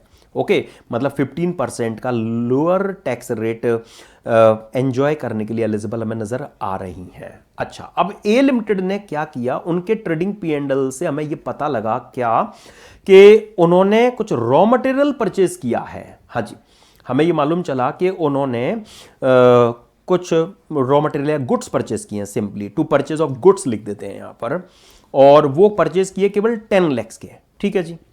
अब सपोज इनकी कोई सिस्टर कंसर्न है, हम मान लेते हैं बी लिमिटेड। वो बी लिमिटेड जो 115 बीएबी में नहीं है, जिन पर जो एप्लीकेबल टैक्स रेट है वो नॉर्मल है, ठीक है, वो 115 बीएबी में सपोज नहीं है, लाइक वो ट्रेडिंग वगैरह में एंगेज्ड है, जो भी है व्हाटएवर, उन पर एप्लीकेबल टैक्स रेट नॉर्मल जो डोमेस्टिक टैक्स रेट है 30% वो एग्जिस्ट कर रहा है, मान लिया हमने। अब ऑन रिकॉर्ड ये दिखाया जा रहा है कि ए लिमिटेड ने बी लिमिटेड को वे गुड्स बेचे हैं, ठीक है, sale of goods. A limited ने बी लिमिटेड को वो गुड्स बेचे हैं, और कितने में? मान लेते हैं कि वो गुड्स उन्होंने बेचे हैं सपोज 45 लैक्स में। 45 लैक्स में उन्होंने जो गुड्स हैं वो बेचे हुए बी लिमिटेड को ऑन रिकॉर्ड बताए हैं। तो इस तरह से वो प्रॉफिट बुक कर रही हैं, कितने का? अपने P&L में 35 लैक्स का।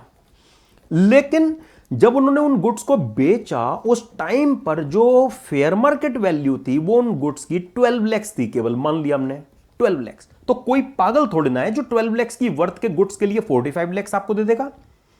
ऐसा क्यों किया जा रहा है?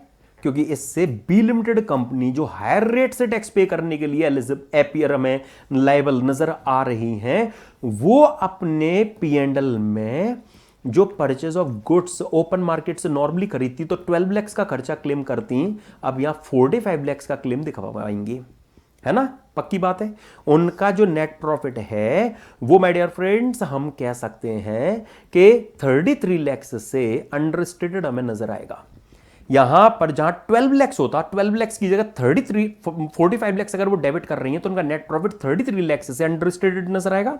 यहां पर जो प्रॉफिट है वो 33 लैक्स से ओवर स्टेटेड हमें नजर आ रहा है, पक्की बात है ना। यहां 12 लैक्स होना चाहिए था, अगर यहां 12 लैक्स होता तो यहां 2 लैक्स होता, सिंपल। ओके, तो यहां पर जो ए लिमिटेड है उनको पता है कि बी लिमिटेड जो 30% की रेट से टैक्स पे करने के लिए लायबल है, वो 33 लाख रुपीस पर अपना 30% जो टैक्स है वो बचा पाएंगे हम। चलो उस 33 लाख पर 15% टैक्स दे देंगे, फिर भी 15% तो अल्टीमेटली नेट बच ही जाएगा। हो सकता है कि बी लिमिटेड उनकी सिस्टर कंसर्न है, या बिलो द टेबल कोई डीलिंग कर ली कि देखो हम 33 लाख पर आपका 30% जो टैक्स आता केवल वो बचा रहे हैं, तो आप हम 15% तो खुद टैक्स देंगे, तो 15% जो आपका 30 बच रहा है 15 हम पे करेंगे, तो 15 वो और 2% 4% में कमीशन, तो ऐसे 18-19% में दे दो, देखो 30% बचवा रहे हैं, है ना। प्रैक्टिकली ऐसा पॉसिबल है ना। तो माय डियर फ्रेंड्स, यहां पर ये हो क्या रहा है, ए लिमिटेड कंपनी 115 BAB का एब्यूज मतलब मिसयूज कर रही है ना। वो ट्रांजैक्शन से रीजनेबल जो प्रॉफिट उन्हें होने वाला था उस प्रॉफिट से वो ज्यादा प्रॉफिट हुआ, यहां पर दिखा रही हैं। तो लॉ मेकर्स ने प्रिकॉशन लिया, उन्होंने क्या कहा कि इस तरह के केस में जो रीजनेबल प्रॉफिट होगा, इस तरह के केस में जो 115 BAB है वो रीजनेबल प्रॉफिट तक ही लगेगा। Reasonable profit that is FMV जो 12 लाख हमें अपीयर हो रही है माइनस कॉस्ट, है ना, जो 10 लाख है। तो जो रीजनेबल प्रॉफिट है उस प्रॉफिट तक ही जो सेक्शन 115 BAB के प्रोविजंस हैं वो लगेंगे, मतलब 15% आप टैक्स पे करने के लिए लाइबेबल बनेंगे। और उससे जो एक्सेस प्रॉफिट होगा उस पर तुम 22% में भी नहीं मानेंगे, उस पर तो सीधा 30% लेंगे और 10% फिक्स सरचार्ज 4% सेस के साथ में।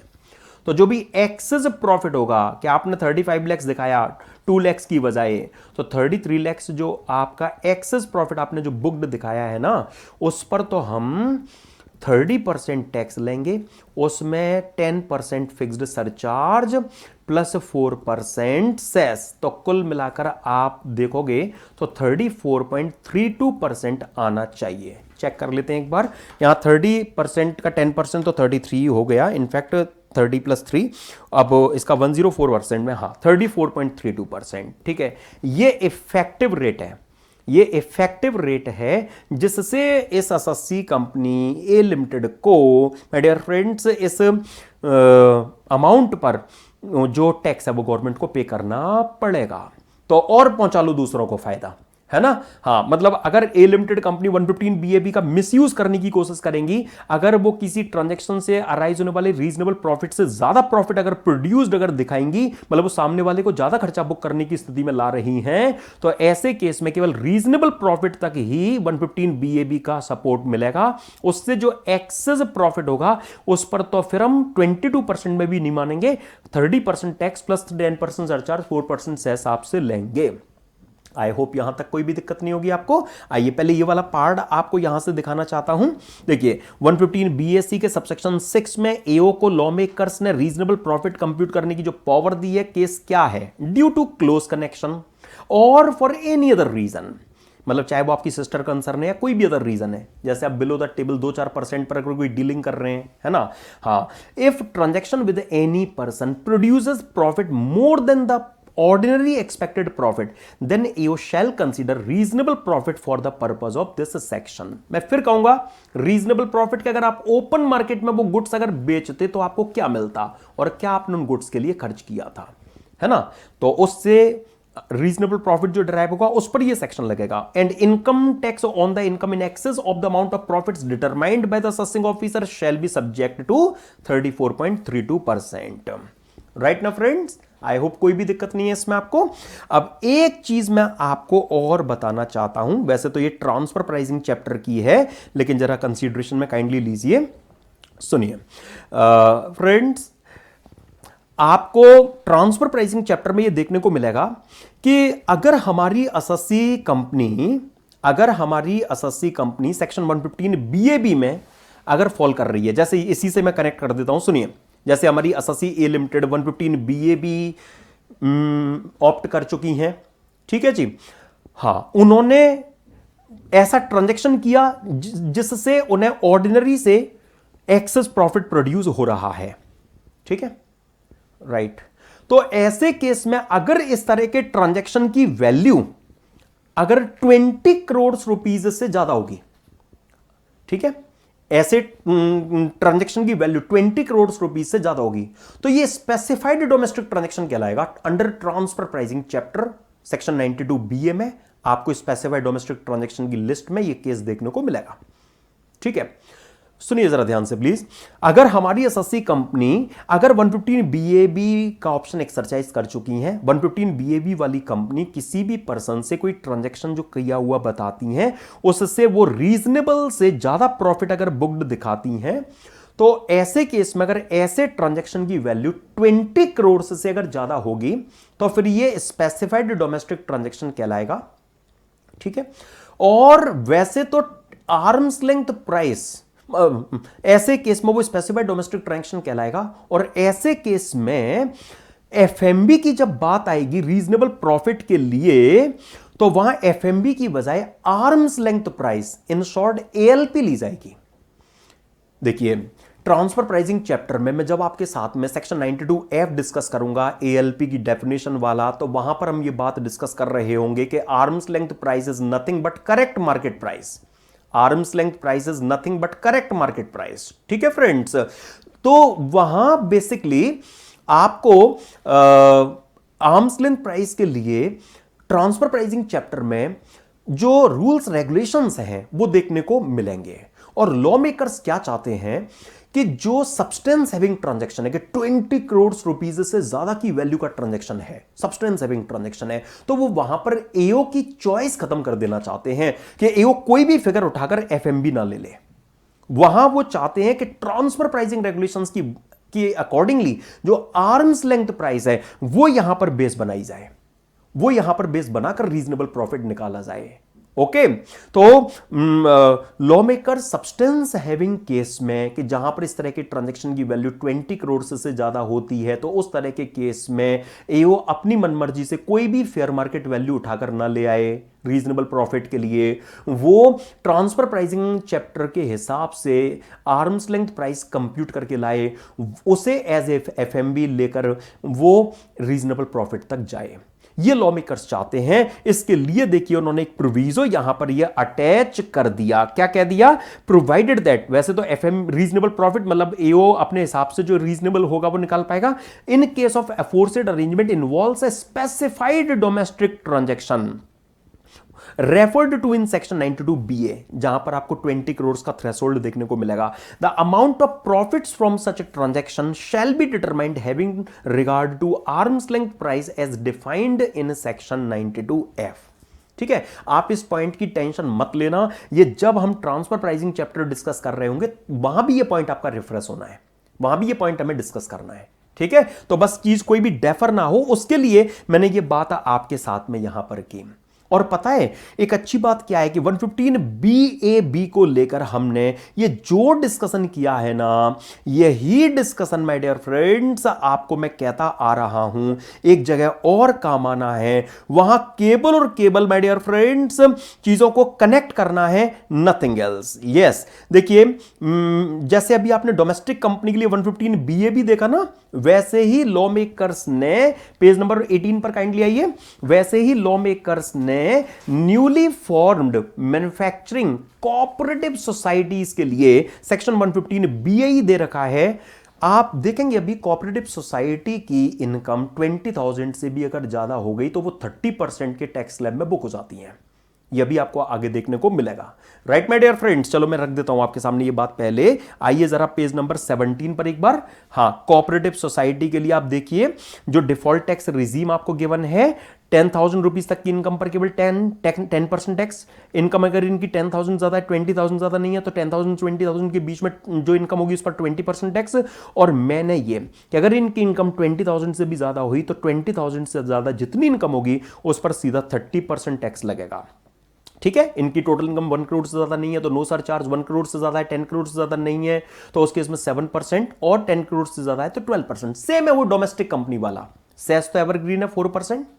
मैं जो बात रखना चाहता हूं वो केवल इतनी है कि लॉ मेकर्स ने कोऑपरेटिव सोसाइटीज को भी ऑप्शन दिया है उनके लिए, जैसे अभी अभी हमने newly formed domestic manufacturing domestic company की बात की थी, वैसे ही उन्होंने newly formed manufacturing cooperative society के लिए भी नॉर्मल रेट जो 30% था उसका 15% एप्लीकेबल बना दिया है और यहां ज्यादातर चीजें कॉपीड देखने को मिलेंगी। हां, 2 मिनट से ज्यादा नहीं लगने इस सेक्शन में, भले 2 पेज का है। आप देखिए जरा, यहां पर एलिजिबल एसएससी वही रेजिडेंट कोऑपरेटिव सोसाइटी बनाई गई है।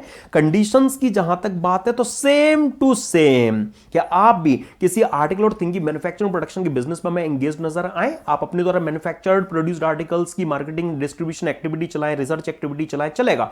किसी अदर बिजनेस एक्टिविटी में हमें इंक्लूड नहीं देखने को मिलनी चाहिए। और वो कोऑपरेटिव सोसाइटी जो 1 अप्रैल 2023 को इसके बाद सेटअप एंड रजिस्टर्ड हो एंड 31 मार्च 2024 तक मैन्युफैक्चरिंग स्टार्ट कर दे। फ्रेंड्स, फाइनेंस एक्ट 2023 से निर्मला सीतारमण जी ये सेक्शन लाई थी, इसीलिए यहां पर जो कट ऑफ डेट है वो आपको 1 अप्रैल 2023 का देखने को मिला।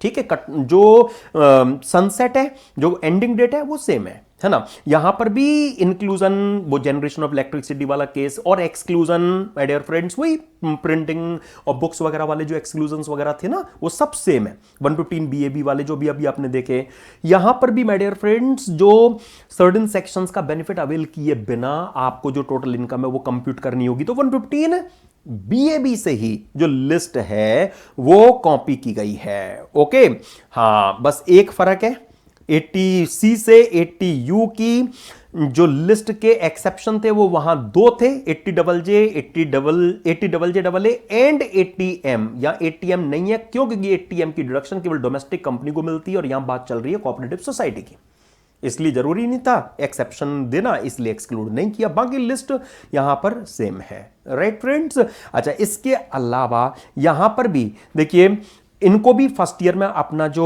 ऑप्शन है वो एक्सरसाइज करना होता है। यहां पर भी कोऑपरेटिव सोसाइटी के लिए हम कोई भी लॉस और डेप्रिसिएशन जो बैन किए गए सेक्शंस की डिडक्शन से एट्रीब्यूटेबल होगा उसका बेनिफिट नहीं देंगे, उसके बिना ही उनकी टोटल इनकम कंप्यूट होगी, वो लॉस वगैरह का आगे कैरी फॉरवर्ड भी नहीं ले सकेंगे।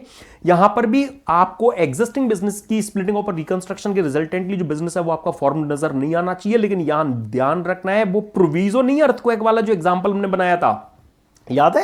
अभी थोड़ी देर पहले हमने एक अर्थक्वेक वाला जो एग्जांपल बनाया था, वहां रिकंस्ट्रक्शन के केस में लॉ मेकर्स ने एसएससी को इंसेंटिवाइज किया था, वो प्रोविजो यहां नहीं है। हां, ये चीज सेम है, कॉपीड है फ्रॉम सेक्शन 115 बीएबी कि भाई नई प्लांट एंड मशीनरी आपको अपने बिजनेस में लानी है, इंपोर्टेड प्लांट एंड मशीनरी चलेंगी या 20% तक ओल्ड ब्लॉक अलाउड है ना, तो यहां एक्सेप्शंस हैं। यहां पर भी फ्रेंड्स, अगर आपने कंडीशन का वायलेशन किया तो उस साल से आप इस सेक्शन से बाहर। यहां पर भी टोटल इनकम की कंप्यूटेशन के लिए सेम लाइन पर चीजें गिवन है, सेम लाइन पर माय डियर फ्रेंड्स, कि बिजनेस इनकम पर वही 15%, स्पेशल इनकम पर स्पेशल रेट, अदर इनकम में वो प्लॉट वाला जो एसटीसीजी है उस पर आपको 22% और अदर इनकम पर 22%। ठीक है, अदर इनकम में आप किसी एक्सपेंडिचर वगैरह की डिडक्शन हमसे नहीं ले सकेंगे। 10% फिक्स्ड सरचार्ज यहां भी है, 4% सेस यहां भी है। मतलब क्या, केवल कनेक्ट करना है। और अभी अभी हमने जो डिस्कस किया ना, एओ को वो प्रॉफिट रिकंप्यूट करने वाली पावर, रीजनेबल प्रॉफिट वाली, डिक्टो वही चीज है जो 115 बीएबी सबसेक्शन 6 में थी, वो 115 बीएई सबसेक्शन 4 में आपको यहां डिक्टो same to same my dear friends provide की गई है। तो जो हमने एग्जांपल नोट किया था ना, सेम डिस्कशन आपका, वही सेम एग्जांपल आपका यहां 115 बीएई में भी काम आएगा। यहां भी हमारी एसएससी कोऑपरेटिव सोसाइटी को अपनी फर्स्ट रिटर्न फर्निश करने की ड्यू डेट पर या उससे पहले जो अपना ये ऑप्शन है वो एक्सरसाइज करना होगा। ठीक है, फर्स्ट रिटर्न फर्निश करने की ड्यू डेट पर, कि हम तो असेसमेंट ईयर 24-25 से ये सेक्शन ले आए, है ना। अब आपका जिस प्रीवियस, अब आप जब वो पिक्चर में आएंगे, आप जब पिक्चर में आएंगे 31 मार्च 2024 तक आ ही जाना, मैन्युफैक्चरिंग स्टार्ट कर ही देना, तो ही सेक्शन लगेगा। तो आपको अपनी फर्स्ट आईटीआर की ड्यू डेट पर उससे पहले ऑप्शन एक्सरसाइज करना पड़ेगा। एक बार कमिटमेंट कर दी, ऑप्शन एक्सरसाइज कर लिया, तो neither same nor for any other year आप उसे विड्रॉ नहीं कर सकेंगे।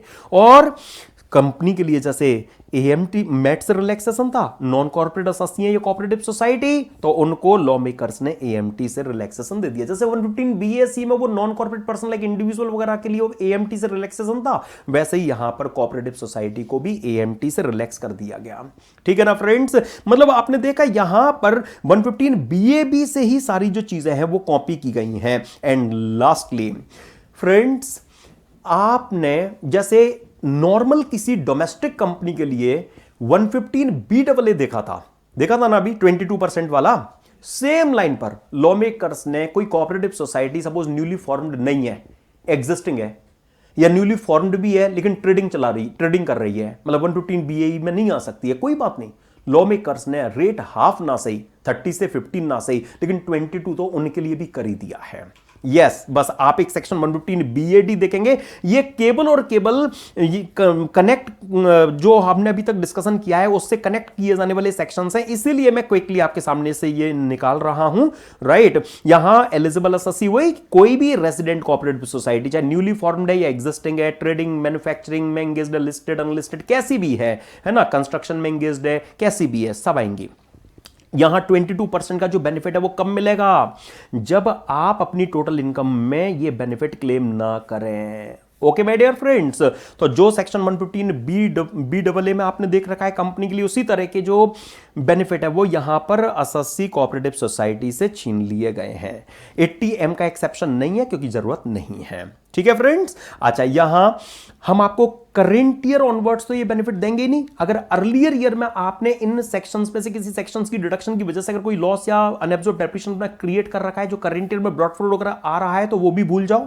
या किसी अदर कंपनी कोऑपरेटिव सोसाइटी का आपके साथ में मर्जर हुआ है, ठीक है, हाँ माय डियर फ्रेंड्स, यहां पर अगर किसी कोऑपरेटिव सोसाइटी का अगर आपके साथ मर्जर हुआ है और उस कोऑपरेटिव सोसाइटी का कोई जो बैन किए गए सेक्शंस हैं, उन सेक्शंस में से किसी सेक्शन की डिडक्शन की वजह से कोई लॉस या अनएब्सॉर्ब्ड एडिशनल डेप्रिसिएशन रहा है जो आपका माना जा रहा है सेक्शन 72A में, तो ऐसे केस में भी हम ना आपने अर्लियर ईयर में खुद क्लेम किया बैन किए गए सेक्शन से कोई लॉस या अनएब्सॉर्ब्ड डेप्रिसिएशन अराइज हुए, या किसी और ने क्लेम किया और वो आपका माना जा रहा है, आपको करंट ईयर की टोटल इनकम कंप्यूटेशन में ऐसे लॉस और अनएब्सॉर्ब्ड डेप्रिसिएशन का कोई बेनिफिट नहीं मिलेगा, ना आप उसका कैरी फॉरवर्ड ले पाएंगे। अब तो आप हैबिचुअल हो गए होंगे, सेक्शन 115 बी डबल ए में आपने देख रखी है इस तरह की बातें कि हम आपको जब आप इस सेक्शन में आ जाते हो, ऑल्टरनेटिव टैक्स रिजीम में आ जाते हो, तो जो बैन किए गए सेक्शंस हैं उनका बेनिफिट देना बंद कर देते हैं हम, कोई फ्रेश बेनिफिट तो मिलेगा नहीं। और अर्लियर ईयर में अगर आपने ले रखा होता है जिससे आपका कोई ब्रॉट फॉरवर्ड लॉस या अनएब्सॉर्ब्ड डेप्रिसिएशन अराइज आ रहा होता है करंट ईयर में, तो उसका भी बेनिफिट नहीं देते।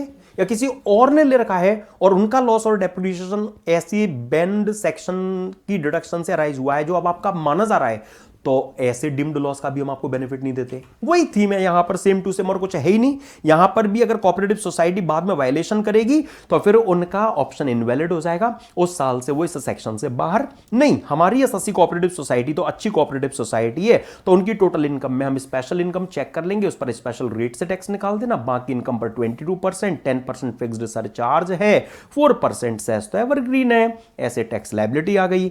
और ऑप्शनल है ये कि हम तो प्रीवियस ईयर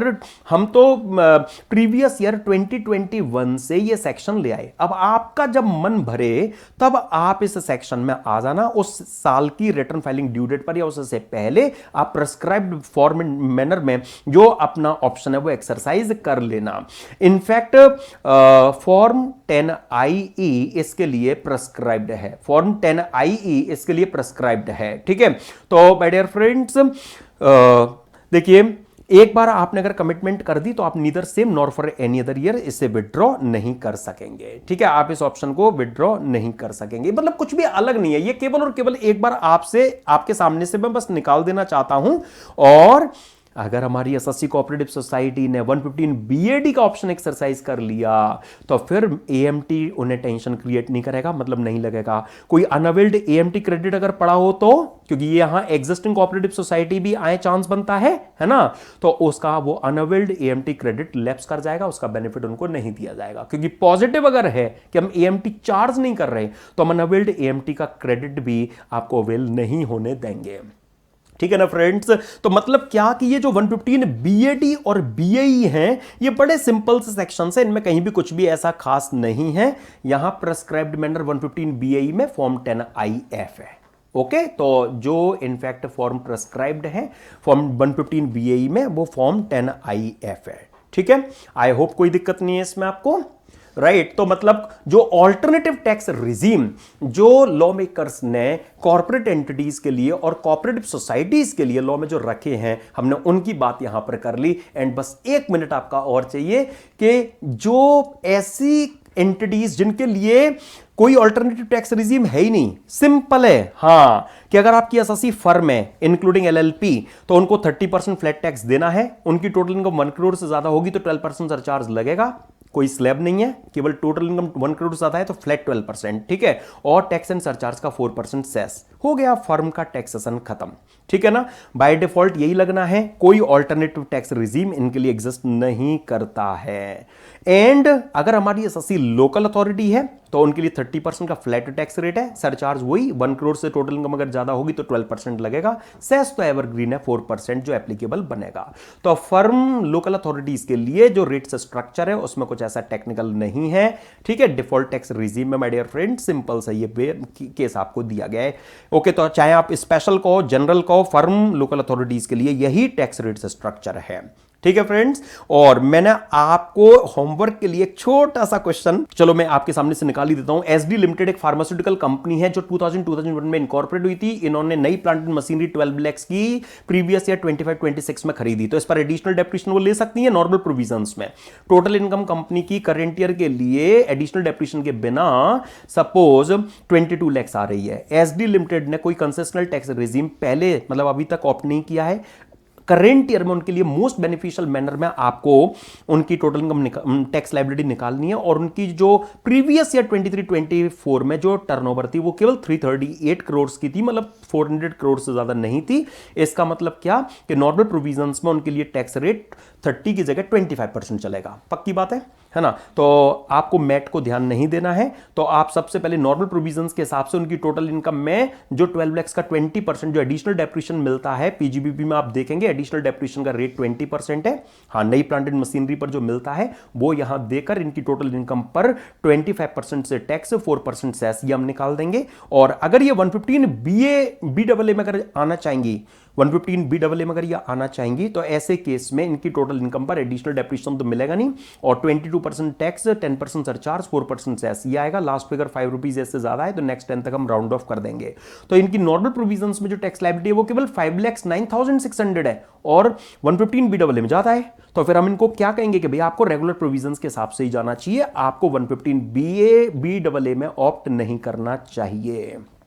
और ये मैंने केवल एक छोटा सा एग्जांपल है जो आपको यहां दिया है। मैं आपको बताना चाहूंगा कि 115 BAA BAB वगैरह पर जो डिटेल्ड क्वेश्चंस हैं वो माय डियर फ्रेंड्स आपको पीजीबीपी एंड मैट से रिलेटेड जब हम क्वेश्चंस डिस्कस करेंगे डेडिकेटेड प्रैक्टिस सेशंस में, वहां देखने को मिलेंगे। प्रॉब्लम्स एंड सॉल्यूशंस के पार्ट 1 में पीजीबीपी और मैट के क्वेश्चंस में आपको जो डिटेल्ड क्वेश्चंस हैं वो इन सेक्शंस पर बेस्ड देखने को मिलेंगे। तो ये तो एक छोटा सा क्वेश्चन था जो माय डियर फ्रेंड्स आपको यहां पर ये प्रोवाइड किया गया, ठीक है। तो हमने इस सेशन में आज इनकम टैक्स रेट्स स्ट्रक्चर को कंप्लीट किया है। मिलेंगे हम नेक्स्ट सेशन में, तब तक के लिए good bye to you, thanks a lot to you.